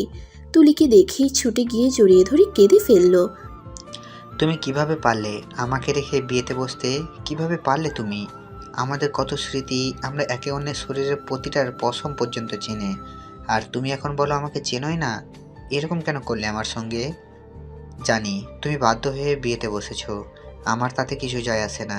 চলো আমরা পালিয়ে যাই এখান থেকে কোথাও।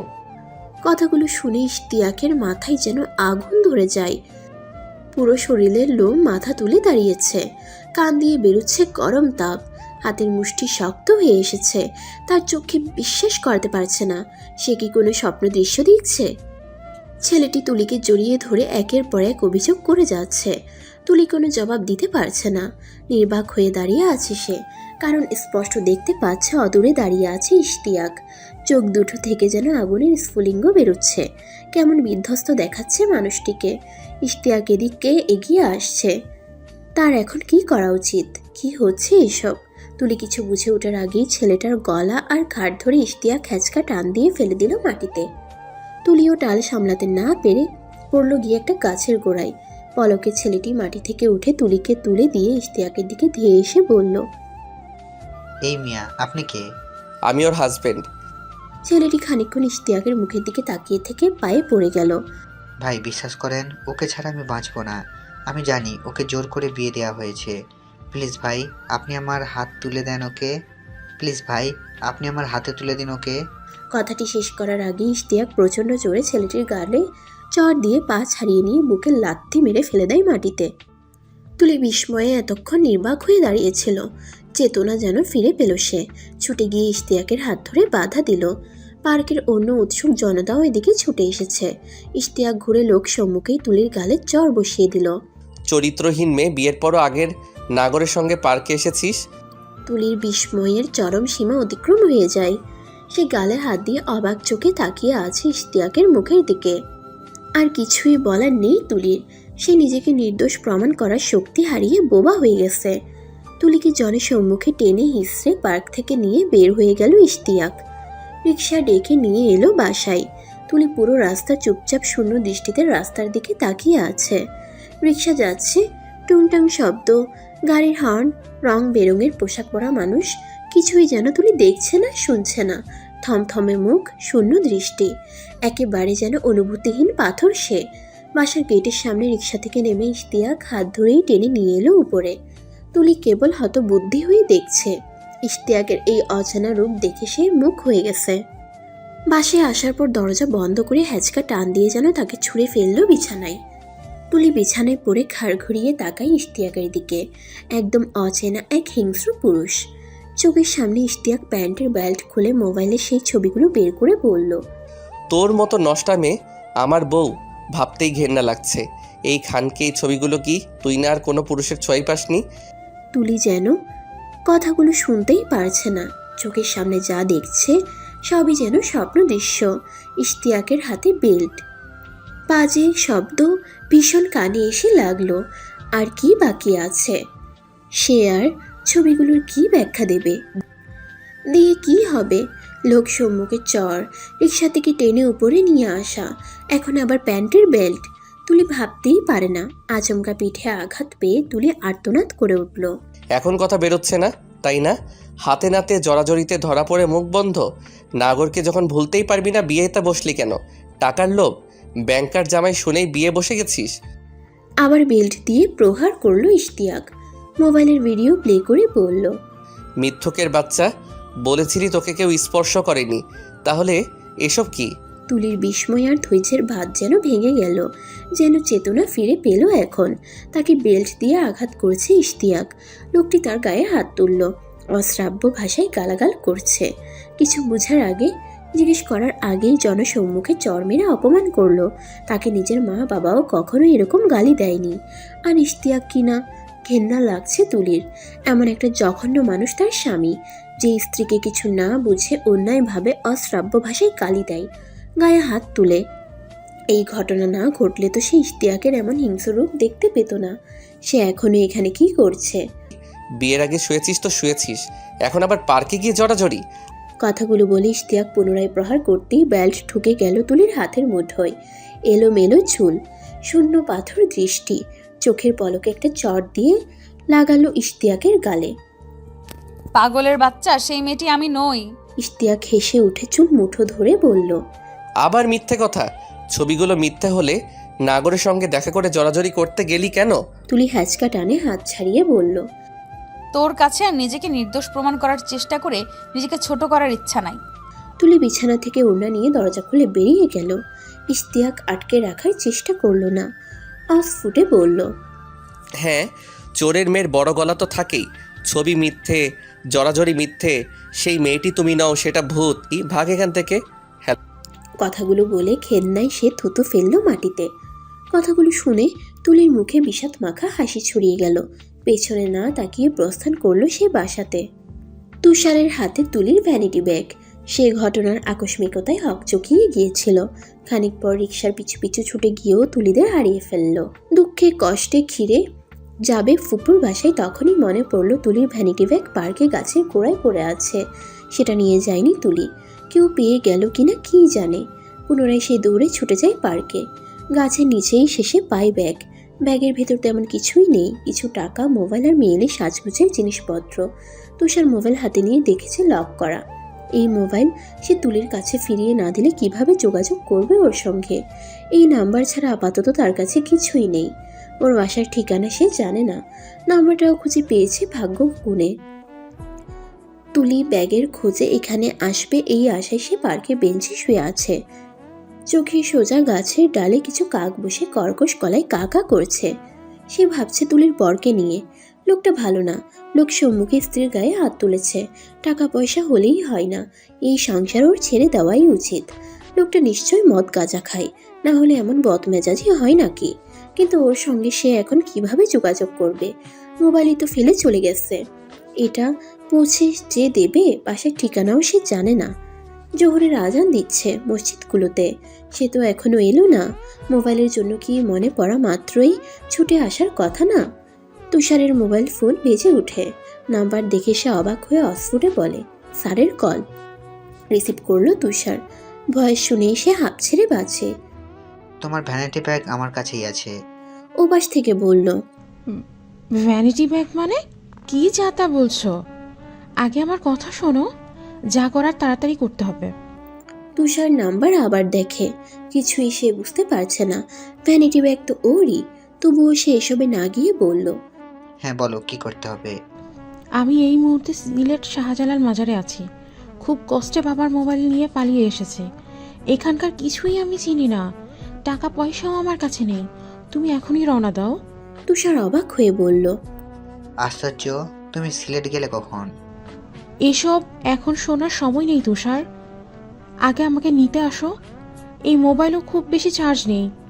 আমি বাড়ি থেকে কলে আসতে শুরু হবে। আমি এখনই অফ করব। তুষারের মাথায় কিছুই ঢুকছে না। সে আমতা আমতা করে বলল, সেখানে পৌঁছতে 7 থেকে 8 ঘন্টা লাগবে। সমস্যা নেই, আমি অপেক্ষা করব। কিন্তু আমাকে তো বলো, তুমি সিলেট গেলে কিভাবে? আমার সঙ্গে রসিকতা করছো নাকি? ওপাশ থেকে ঝাঁঝালো কণ্ঠ ভেসে এলো। এখন রসিকতার সময়? আমি কি বিপদে আছি তুমি জানো? এত কথা না বলে রওনা দেবে নাকি আমি ফিরে যাব? আচ্ছা আচ্ছা, আমি আসছি। ফোন রেখে সে কিছুই মেলাতে পারছে না। একটু আগে যে মানুষটি দেখা করেছে, সে আবার সিলেট কিভাবে যায়? কি হচ্ছে এসব? সে কি ভূত পেতনির পাল্লায় পড়েছে নাকি? এখন তার কি করা উচিত? সিলেট যাবে? সত্যি ওখানে সে কিভাবে সম্ভব? তাছাড়া ভ্যানিটি ব্যাগ কি করবে এখন? আচ্ছা, কোনোভাবে কি এই দুজন মানুষ আলাদা? তুষারের মাথা এলোমেলো হয়ে যাচ্ছে। সে আর কিছু ভাবতে চায় না। এখন সোজা বাসায় যাবে। রেডি হয়ে তাড়াতাড়ি বের হতে হবে সিলেটের উদ্দেশ্যে। সে বাসায় গিয়ে ফুপুকে বুঝিয়ে রেডি হয়ে বের হতে হতে 3টা হয়ে গেছে। সাইদাবাদ থেকে সে বাসে উঠল 3:30টায়। বাস ছেড়ে দিয়েছে। তখনই মনে পড়ল ওর ভ্যানিটি ব্যাগ বাসায় ফেলে চলে এসেছে। ওকে একটা কল কি দেবে? মোবাইল বন্ধ করে ফেলবে বলেছিল। তবুও তুষার কল দিল। রিং হচ্ছে। হ্যালো? হ্যাঁ, আমি বাসে আছি এখন। আসবো? আসলেই তুমি সিলেটে? এরকম কথা বলছো কেন? কয়বার বলবো আমি সিলেট? আর ফোনে চার্জ নেই। আমি অফ করে দিচ্ছি এখন। তুমি সোজা মাজারে আসবে। আমার এই নাম্বারে টাকা দিও পারলে, তাহলে আমি নিজেই মোবাইল অন করে কল করব। আচ্ছা ঠিক আছে, কিন্তু আমি ভ্যানিটি ব্যাগ বাসায় ফেলে এসেছি।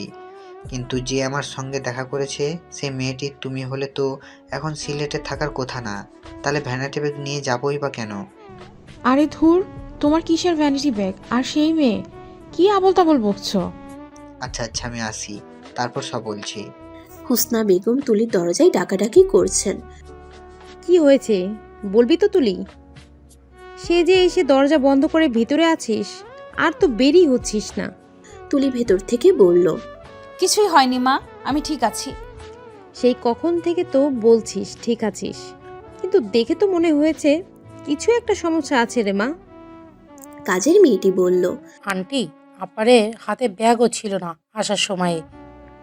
হ্যাঁ, বের হয়েছিল হাতে ভ্যানিটি ব্যাগ নিয়ে।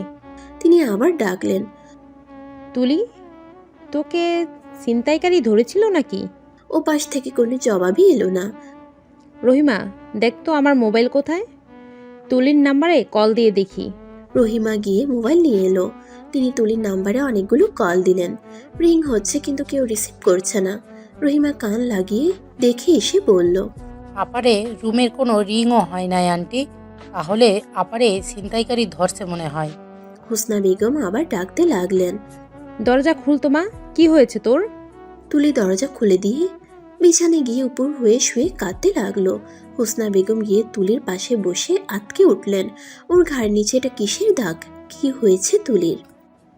কি হয়েছে মা, কাঁদছিস কেন? তোর পিঠে কিসের দাগ? আর মোবাইল কোথায় ফেলে এসেছিস? তুলি উঠে মাকে জড়িয়ে ধরে কাঁদতে কাঁদতে বলল, আমি আর ওই পশুর কাছে ফিরে যাব না মা, আমি তোমাদের সঙ্গেই থাকবো। তোমরা ডিভোর্সের ব্যবস্থা করো। হুসনা বেগম মেয়ের কথা শুনে বিস্মিত হয়ে গেলেন। সে বের হয়ে গেল একটা কাজে। হুট করে ইশতিয়াককে পেল কোথায়? আর ওর সঙ্গেই বা কি হয়েছে? তিনি মেয়ের মাথায় হাত বুলিয়ে দিয়ে বললেন, কি হয়েছে বল তো মা। তুলি কিছুই বলতে পারছে না। মায়ের বুকে মুখ গুজে শুয়ে কেবলই কেঁদে যাচ্ছে। ওনার চোয়াল শক্ত হয়ে গেল। এই মেয়েটির মুখের দিকে তাকিয়েই তারা বেঁচে আছেন। ও ছাড়া তাদের আর কে আছে? মেয়েটি যদি সুখী না হয় তাহলে এই বিয়ে সংসার দিয়ে কি হবে? তিনি মেয়েকে শীতল গলায় বললেন, মা কি হয়েছে বলতো? তোর ঘাড়ের নিচে কিসের দাগ? দেখি কামিজ তুলতো। কিছু না মা, এগুলো। তিনি নিজেই কামিজ তুলে দেখে বিস্মিত হয়ে গেলেন। ওর পিঠে অনেকগুলো মারের দাগ। কে মারলো তাদের মেয়েকে, যাকে তারা ফুলের টোকাও দেননি কখনো? ইশতিয়াক। কিন্তু ইশতিয়াককে তুলে এখন পেল কোথায়? আর কেনই বা মারবে সে? মারার মতো কি কারণ থাকতে পারে? তারা তো এটা বরদাস্ত করবেন না। কত বড় সাহস! তাদের মেয়ের গায়ে হাত দেয়। তিনি তুলির মাথা টেনে তুলে বললেন, কে তোকে এমন করেছে বলতো মা? সব বল আমাকে। তুলি আস্তে আস্তে মাকে সব বলতে শুরু করে। ইশতিয়াক ব্যালকনিতে চেয়ার নিয়ে বসে একের পর এক সিগারেট টানছে। তার এখনো মেজাজ গরম হয়ে আছে। একদম নষ্টা মেয়ে, আবার কত বড় বেয়াদব তাকে চড় মেরেছে। এই মেয়েকে সে ডিভোর্স দেবে? এমন মেয়েকে সে কিভাবে ভালোবেসেছিল, কিভাবে ওর প্রেমে পড়েছিল। নিজের রুচির প্রতি ঘেন্না লাগছে তার। খানিক পরেই তার ফোন বেজে উঠল। মায়ের কল রিসিভ করলো সে। হ্যালো। ইশতিয়াক বাবা, হঠাৎ করে কি সমস্যা হয়েছে রে? কি সমস্যার কথা বলছো? তুলির মা কল দিয়েছে না, তুই কিনা তুলির গায়ে হাত তুলেছিস। এটা তুই কি করলি বাবা? মেয়েটা নাকি তাদেরকে কারণ কিছুই বলছে না, এখন সে শুধু ডিভোর্স চায়। ইশতিয়াক রোদে বসা থেকে দাঁড়িয়ে গেল। সে আবার ডিভোর্স চাইবে কি? আমি তাকে ডিভোর্স দেব, আর চাইবেই তো ডিভোর্স। কোন মুখের সংসার করবে নষ্টা মাইয়া? বাবা মাথা ঠান্ডা কর, সংসার করতে গেলে অনেক ঝামেলাই হয়, তাই বলে গালাগাল দিতে হয় না, গায়ে হাত তুলতে হয় না, ডিভোর্স দিতে হয় না। তোর বাবা তুলির মাকে বলেছেন এখন এই ডিভোর্স না করে তোদের দুজনকে নিয়ে আগে বসতে। কি হয়েছে সব কিছু আগে আমরা বুঝি, এর আগ পর্যন্ত মেয়ে ওর মা বাবার কাছে থাকুক।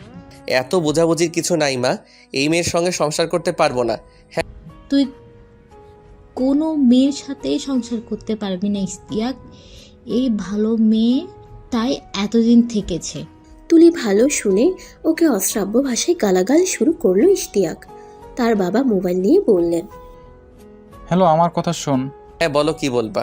তোর সংসার করা লাগবে না, মেয়ে তো এখন মায়ের কাছে আছেই। আজ সোমবার, আগামী শুক্রবারে আমি আর তোর মা যাব তুলিদের বাসায়। তোর ইচ্ছা হলে যাবি, না হলে তোর যেতেও হবে না। শুধু নতুন কোনো বাড়াবাড়ি করবি না। আমরা আগে যাই, সব কিছু শুনি, ডিভোর্স তখন দিতে হলে দেওয়া যাবে। আচ্ছা ঠিক আছে, যাই করো। এই মেয়ে এখানে আর আসতে পারবে না। আচ্ছা, এবার নিজের অফিস টফিস সব স্বাভাবিক কর। রাখলাম। কল কেটে গেল। ইশতিয়াক আবার সিগারেট ধরায়। অফিস তো সে স্বাভাবিকভাবেই করবে, সব কিছুই স্বাভাবিকভাবেই চলবে। এই মেয়ের জন্য কিছুই আটকে থাকবে না। খালি ফ্ল্যাট, বন্ধু বান্ধব নিয়ে আড্ডা দেবে, তাস খেলবে, দরকার হয় মদ আসবে, দরকার হয় মদ আনাবে। পরের দিন ইশতিয়াক স্বাভাবিকভাবেই অফিসে গেল। তুলি সারাক্ষণ রুমেই দরজা বন্ধ করে কাটাচ্ছে। ভোরে হোসনা বেগম নাস্তা দিতে এলে বলেছে সে মাস্টার্সে ভর্তি হবে আর জব দেখবে। হোসনা বেগম তখন ইশতিয়াকের মায়ের কথা বললেন। তারা কিছু সময় চেয়েছেন, শুক্রবারে এসে কি হয়েছে জানতে চাচ্ছেন। তুলি উত্তরে বলেছে, বসাবসির কিছুই নেই মা, আমি এসব বিষয়ে কাউকে কিছু বলবো না, তারা তাদের ছেলের কাছ থেকেই জানুক কি হয়েছে। আর কোনো কথা বাড়ায়নি হোসনা বেগম। মেয়েটি আপাতত নিজের মতো থাক, নাস্তা কর মা বলে তিনি বের হয়ে গেলেন। তুষার রাত 11টায় সিলেটে এসে পৌঁছেছিল। রাস্তায় অনেক জ্যাম থাকায় এত দেরি হয়েছে।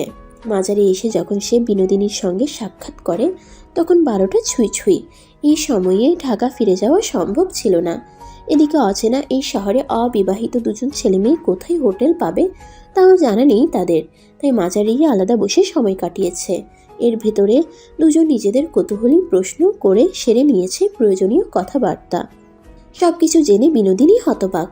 ওর মতো অবিকল একটা মেয়ে আছে শুনে বিশ্বাসই হচ্ছে না।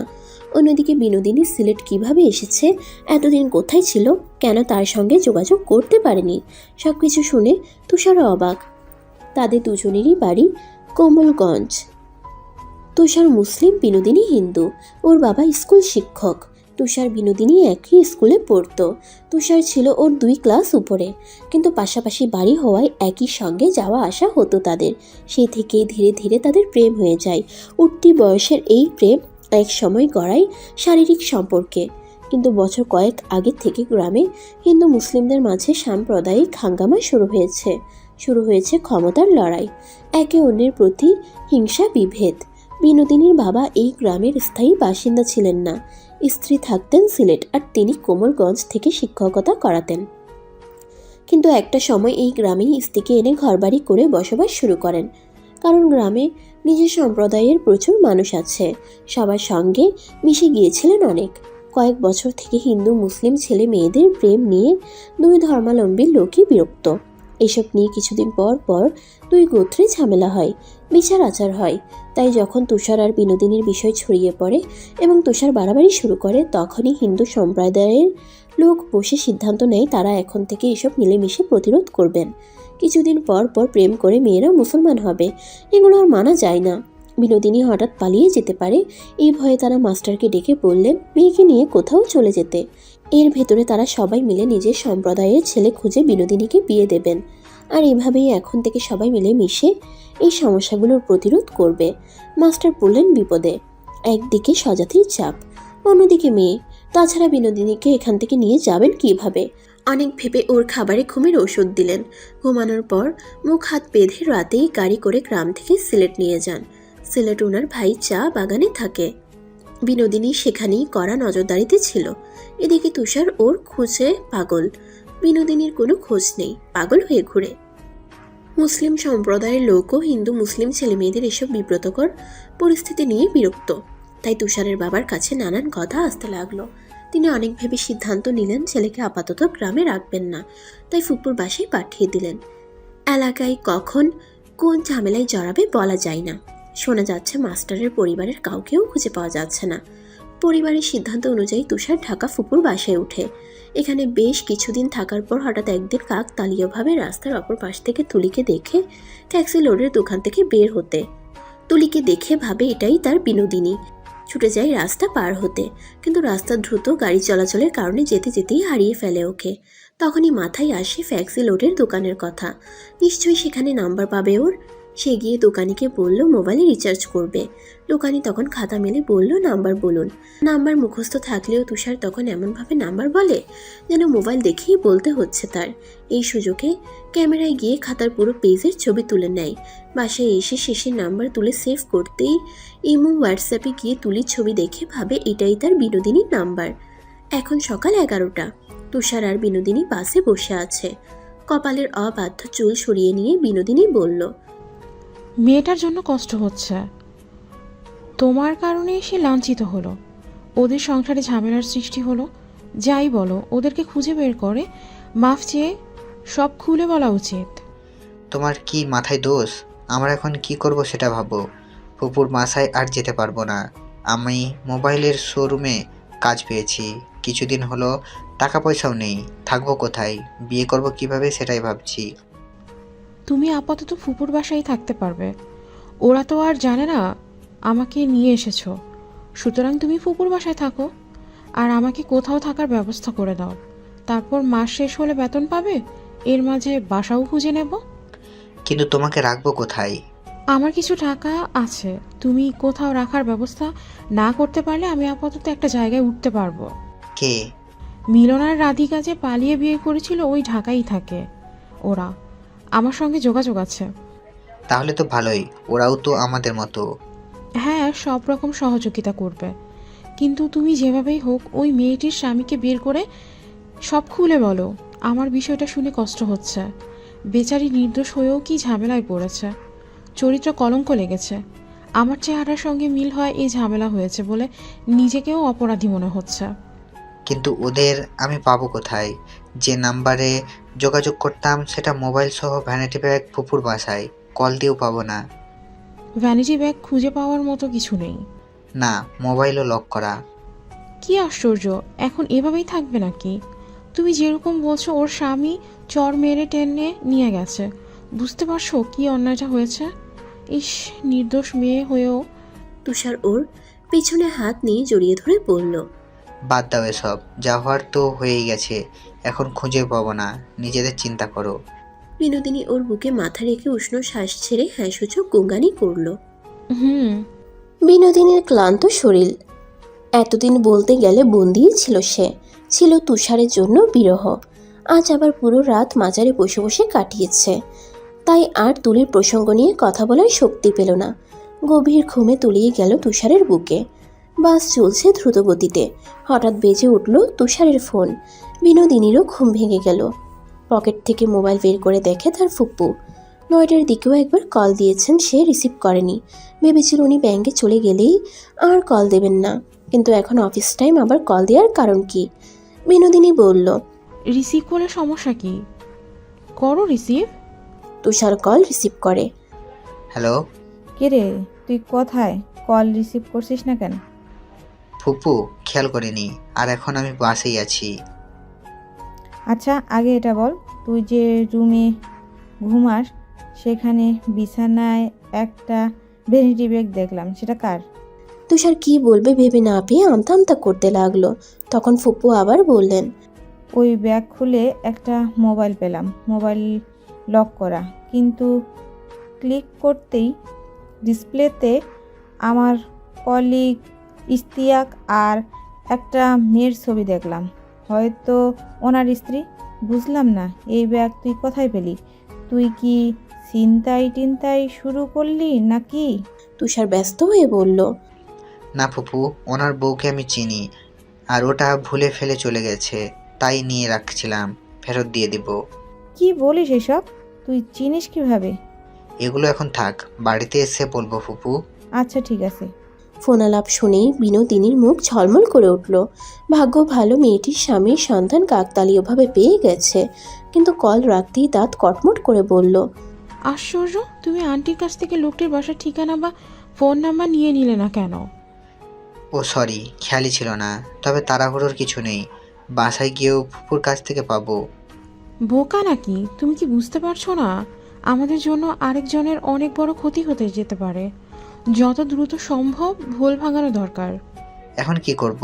তুমি ওই লোকটির নাম্বার আনো, তারপর কল দিয়ে বলো যে ভুল বোঝাবুঝি হয়ে গেছে। তুমি যাকে ভালোবাসো ওর চেহারা অবিকল ওনার স্ত্রীর মতো। আচ্ছা ঠিক আছে। তুষার আবার ওর ফুপ্পুকে কল দিল, কিন্তু রিং হয়ে কেটে এলো। উনি ব্যস্ত হয়তো এখন। তা হবে নি। আচ্ছা দেখো ব্যাক করেন কিনা। তারা 5টার দিকে ঢাকা এসে পৌঁছে। মহাখালী বাস স্টেশনে নামতেই কল এলো তার ফুপ্পুর। ফুপ্পু কল ব্যাক করেছেন। রিসিভ করো। তুষার কল রিসিভ করলো।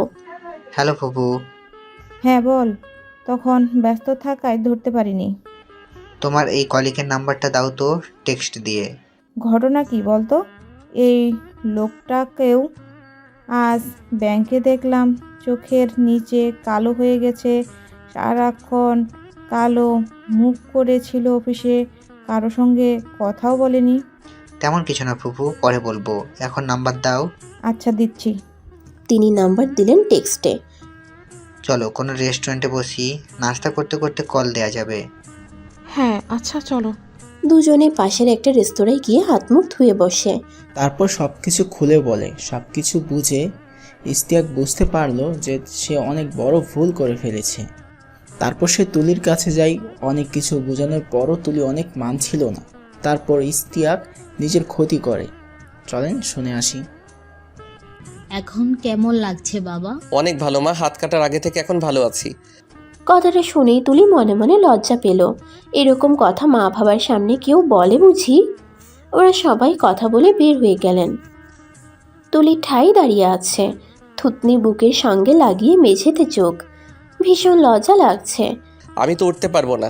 কোনো সমস্যা না থাকলে চেয়ার টেনে পাশে এসে বসো। সমস্যা থাকবে কেন? ইশতিয়াক মুচকি এসে বলল, কোনো সমস্যা নেই। হুম, বাম হাত কাটায় সত্যি ভালো হয়েছে তাহলে। বাজে কথা একদম বলবেন না। আপনি হাত কেটে ঠিক করেননি। আচ্ছা তুমি তো আগে পাশে এসে বসো। তুলি গিয়ে পাশে বসে ওর কপালে হাত রেখে বলল, সরি। তুমি সরি বলছো কেন? তুলির চোখে জল টলমল করছে। এমনি। ইশতিয়াক মুচকি এসে বলল, আমি কিন্তু পুরোপুরি সুস্থ, শুধু রক্ত দিচ্ছে বলে এরকম পড়ে থাকতে হচ্ছে। তুমি একটু কপাল এগিয়ে আনবে। তুলি লজ্জায় লাল হয়ে গেল। আজ যেন প্রথম রাতের মতোই লজ্জা পাচ্ছে সব কিছুতে। সে কপাল দিয়ে ইশতিয়াকের ঠোঁটে স্পর্শ করালো। তুলির কেমন বিব্রত বোধ হচ্ছে, তাই আমতা আমতা করে বলল, আমি এখন যাই। না, আমি একা শুয়ে থেকে কি করব, তুমি থাকো। আচ্ছা। বিনোদিনী, দেখলাম মা ডাকে আম্মুকে, তোমাকে ডাকে আপু আপু মনে হচ্ছিল যেন তোমাদের পরিবারের কেউ। তুলি মুচকি এসে বলল, হ্যাঁ, সে আমার আপন বোন, ছোটবেলায় হারিয়ে গিয়েছিল, ওর নাম কলি। আরে কি বলো, সিনেমাটিক ব্যাপার দেখছি। যাক ভালোই হলো এই ভুল বোঝাবুঝি থেকে। তুলি ঠোঁট টিপে হাসলো। ইশতিয়াক মুগ্ধ হয়ে তাকিয়ে বলল, দেখে মনে হয় কামড় দেয়া যাবে, কিন্তু দেয়া যায় না। তুলি চোখ পাকিয়ে বলল, কি? ডিমের কুসুমে কামড়? ধ্যাৎ, অসুস্থ অবস্থায়ও আপনার ফাজলামও যায়নি। পরিশিষ্ট। ইশতিয়াক হসপিটাল থেকে সোজা চলে যায় তার মা বাবার কাছে। তারা সেখানেই এখন থেকে থাকবে, সংসার করবে। তুষার তার ফুপুদের নিয়ে কলিদের বাসায় যায়। তুষারের ফুপু ইশতিয়াকের অফিসেরও কলিগ। সেখানে কলির আগের বাবা মাও উপস্থিত হন। সবাই মিলে তুষারের ফুপুকে বুঝিয়ে বলেন ওর আসল পরিচয়। ওনার বেশ পছন্দ হয়েছে সব কিছু জেনে। দেখে বাসায় গিয়ে ভাইকে ফোনে সব কিছু খুলে বলেন। ওরাও রাজি হয়ে যায়। তারপর এখানে বিয়ের দিন তারিখ ঠিক করেন এসে। তুষার আর কলির বিয়ে হবে আগামী শুক্রবারে। তুষার এবং তার বাবা মা ঢাকায় আছেন। শুক্রবারে বিয়ে শেষে কনে নিয়ে একেবারে কোমলগঞ্জ যাবেন।